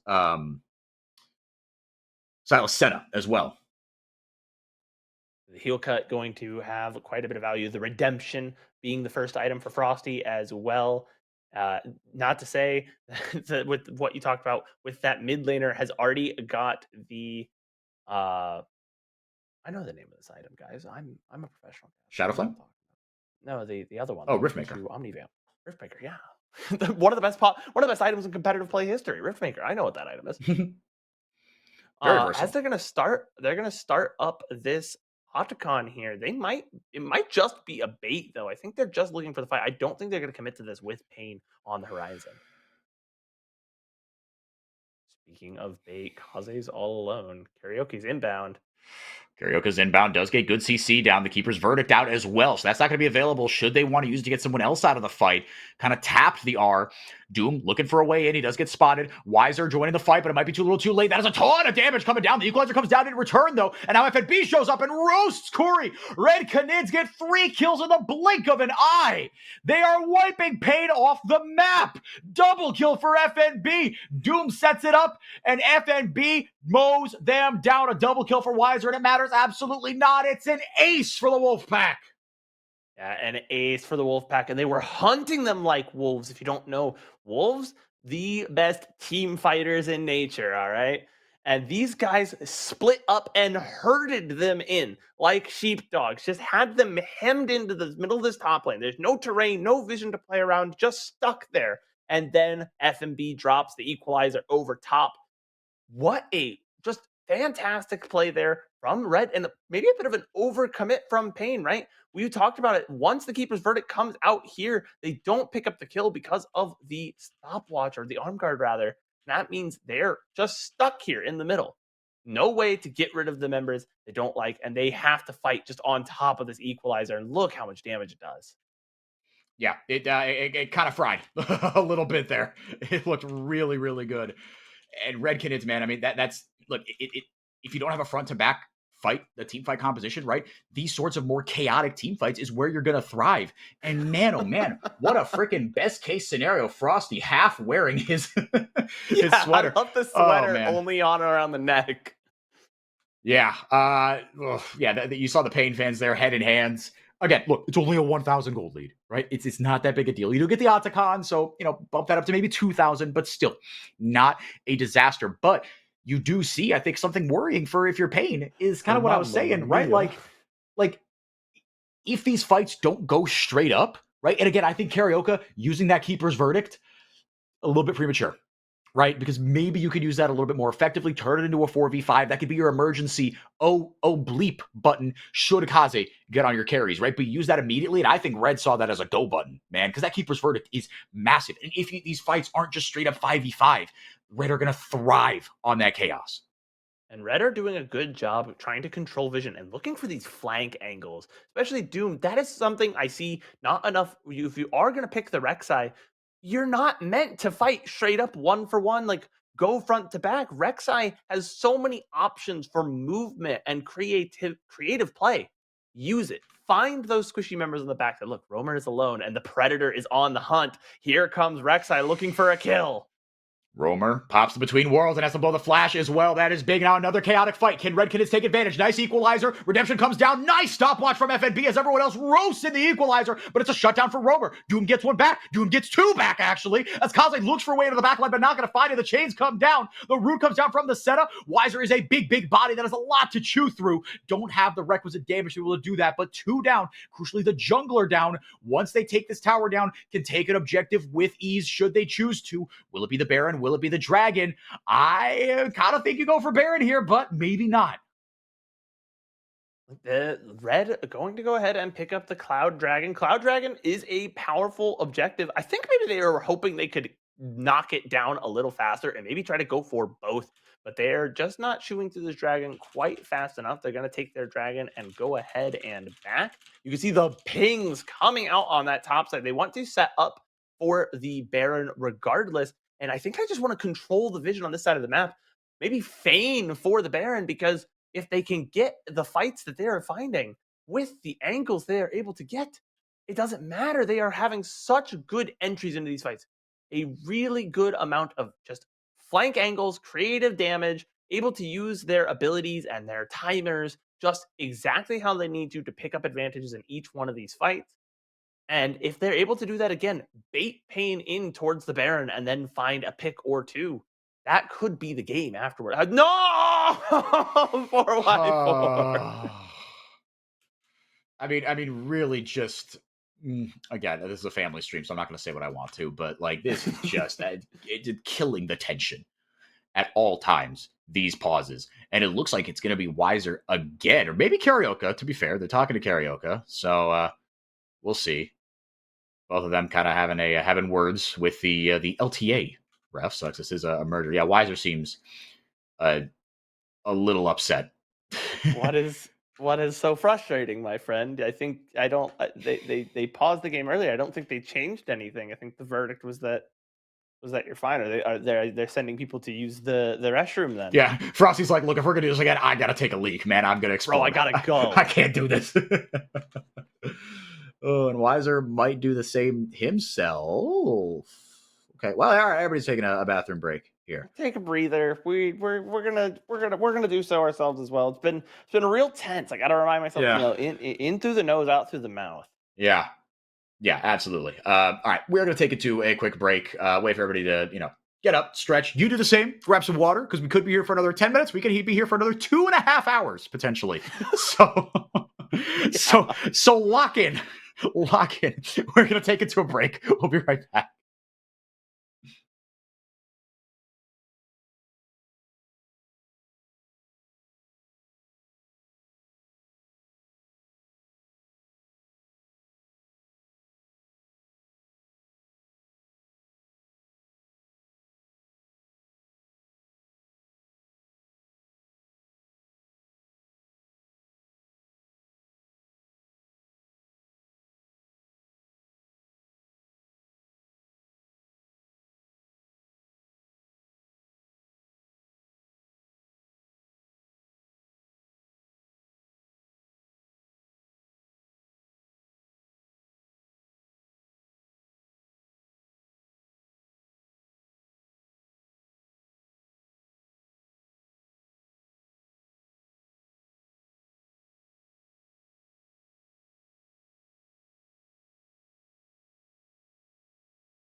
Hi, everybody.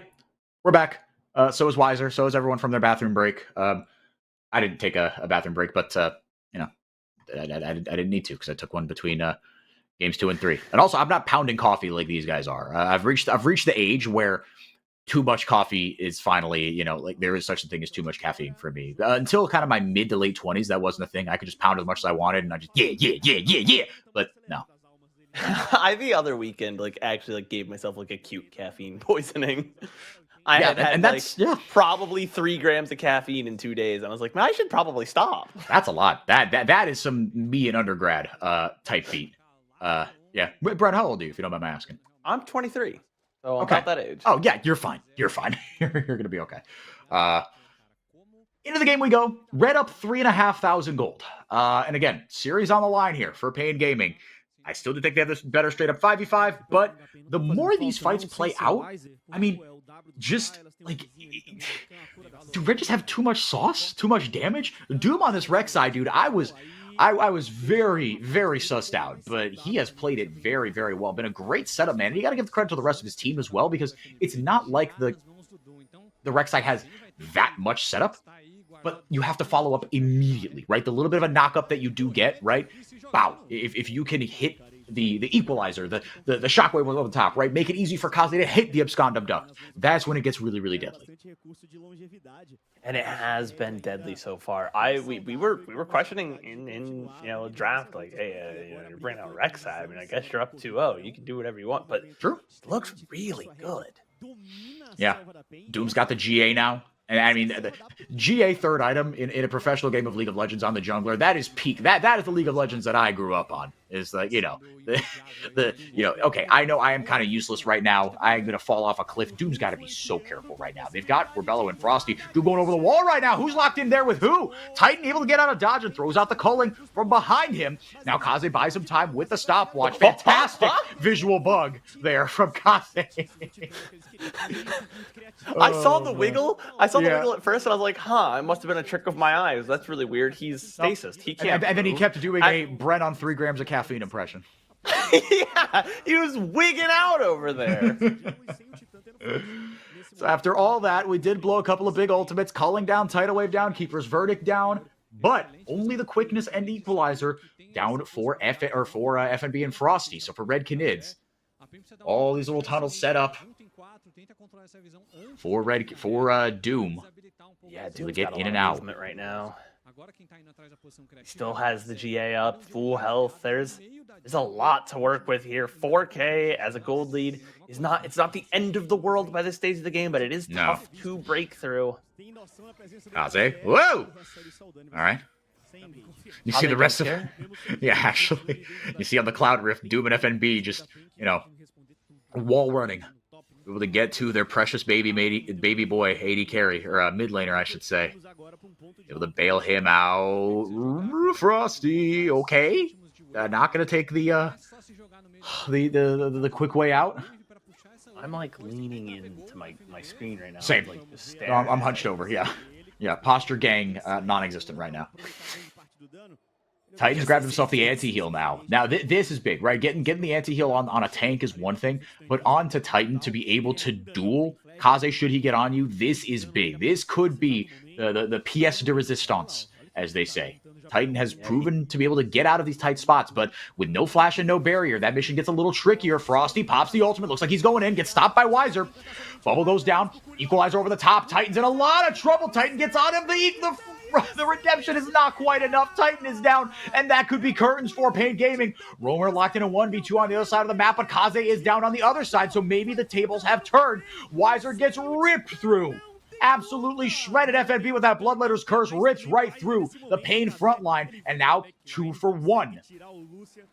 Yeah, and it's probably going to get worse here as the Baron is going into the hands of a Red Canids. They found a great angle. We talked about how creative you can get when you have the Silas. He uses the Between Worlds not for the damage, not for the slow, but for the movement, and teleports behind you. Nothing personal, Titan. Takes him to task.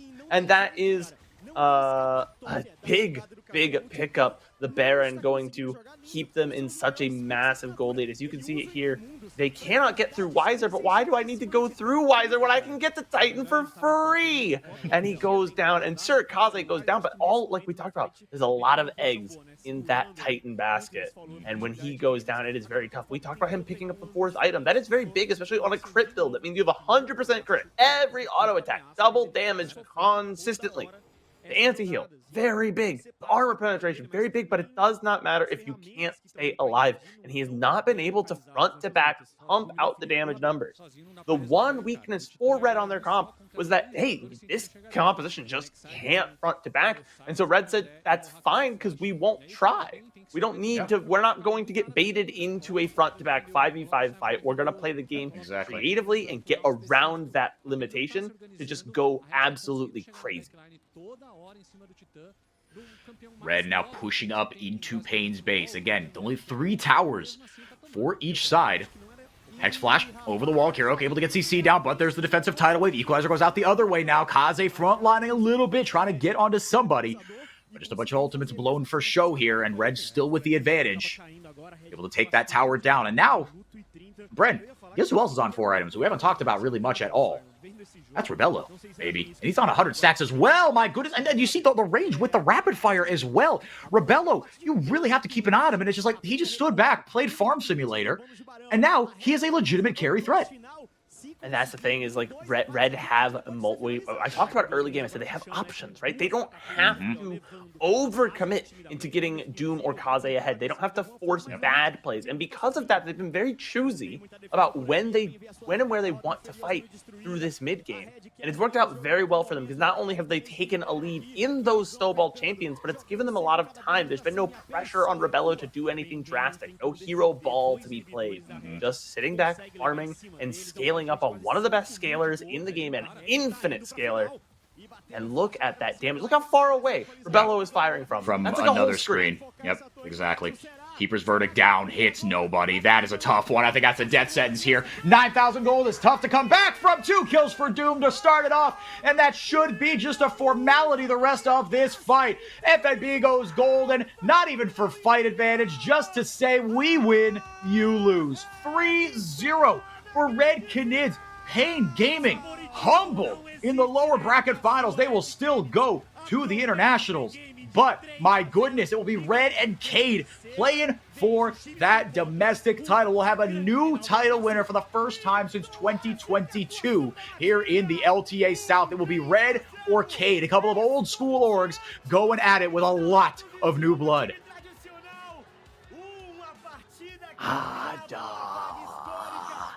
4x4. I like planned out. I got like 2 more hours like blocked. What am I gonna go do? I was not expecting this. I was not expecting to. I can't get a Frosty stupid sweater. Hold on. I gotta cut the bit. What are you doing, my guy? You can do whatever the heck he wants.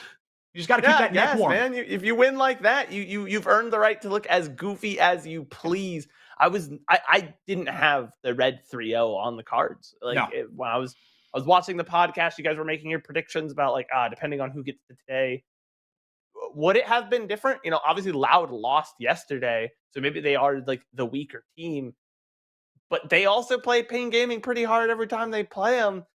The problem for me, more so than just, today's a 3-0, is there's just a lot of questions for Pain, and they have no time to get them answered. The next time they will take the stage will be in LA. Yep, and that's gonna sneak up on everybody. Red Canids, man, they 3-0 Pain Gaming. They're gonna play for a title tomorrow. And again, if you win that title, you go to Worlds automatically. The rest of the cross conference does not matter in terms of do you go to Worlds or not. And you get that first match against, we presume, FlyQuest, whoever wins the title in the LTA North, that Juggernaut match. Kaze and company get it done against Pain. Pain will have to get, they'll have to play against the LTA North 2nd seed in that first game. And the loser of this final will play against the 3rd seed. Man, oh man. I mean, Bren, it felt like a group effort as well, right? Everyone played just a really good game. There wasn't kind of one superstar. I feel like everyone had their moment in the sun. Especially, I gotta shout out Doom, man. I mean, he to me was the weakest link of this new look Red. Because I was like, okay, look, Doom, he didn't have a great first showing. The first time he came up, he played the Neferi when it was an auto win, okay. And then he looked really rough the rest of his first stint. Aegis came back in. I was like, I'm not even mad at it. On this Rek'Sai game, that is kind of a cards on the table, a you-know-what on the table sort of pick. And he played his butt off on it. Yeah, that was incredibly surprising to me. The Rek'Sai coming out, okay, it's clearly a niche pocket pick. They've scrimmed this, or that he has solo queued with it and knows the champion very well. And okay, let's see what it does. I was not expecting it to look as good as it did. He never felt like he was in danger of like overcommitting and giving up the play. He was always going through the tunnel at the right time, finding the right target to engage with. His team was just really well positioned for the follow-up. And I gotta say, what I said throughout the first 2 games, even the game 2, which was much, much closer than games 1 or 3, Red felt like they were playing very intentionally. Like they knew what they wanted to do. They had a game plan, and they weren't just in the traditional Brazilian style. Despite being a very traditional Brazilian team with some traditional Brazilian players, including Kaze, who's not Brazilian but is Brazilian in his soul. Yeah. They weren't playing to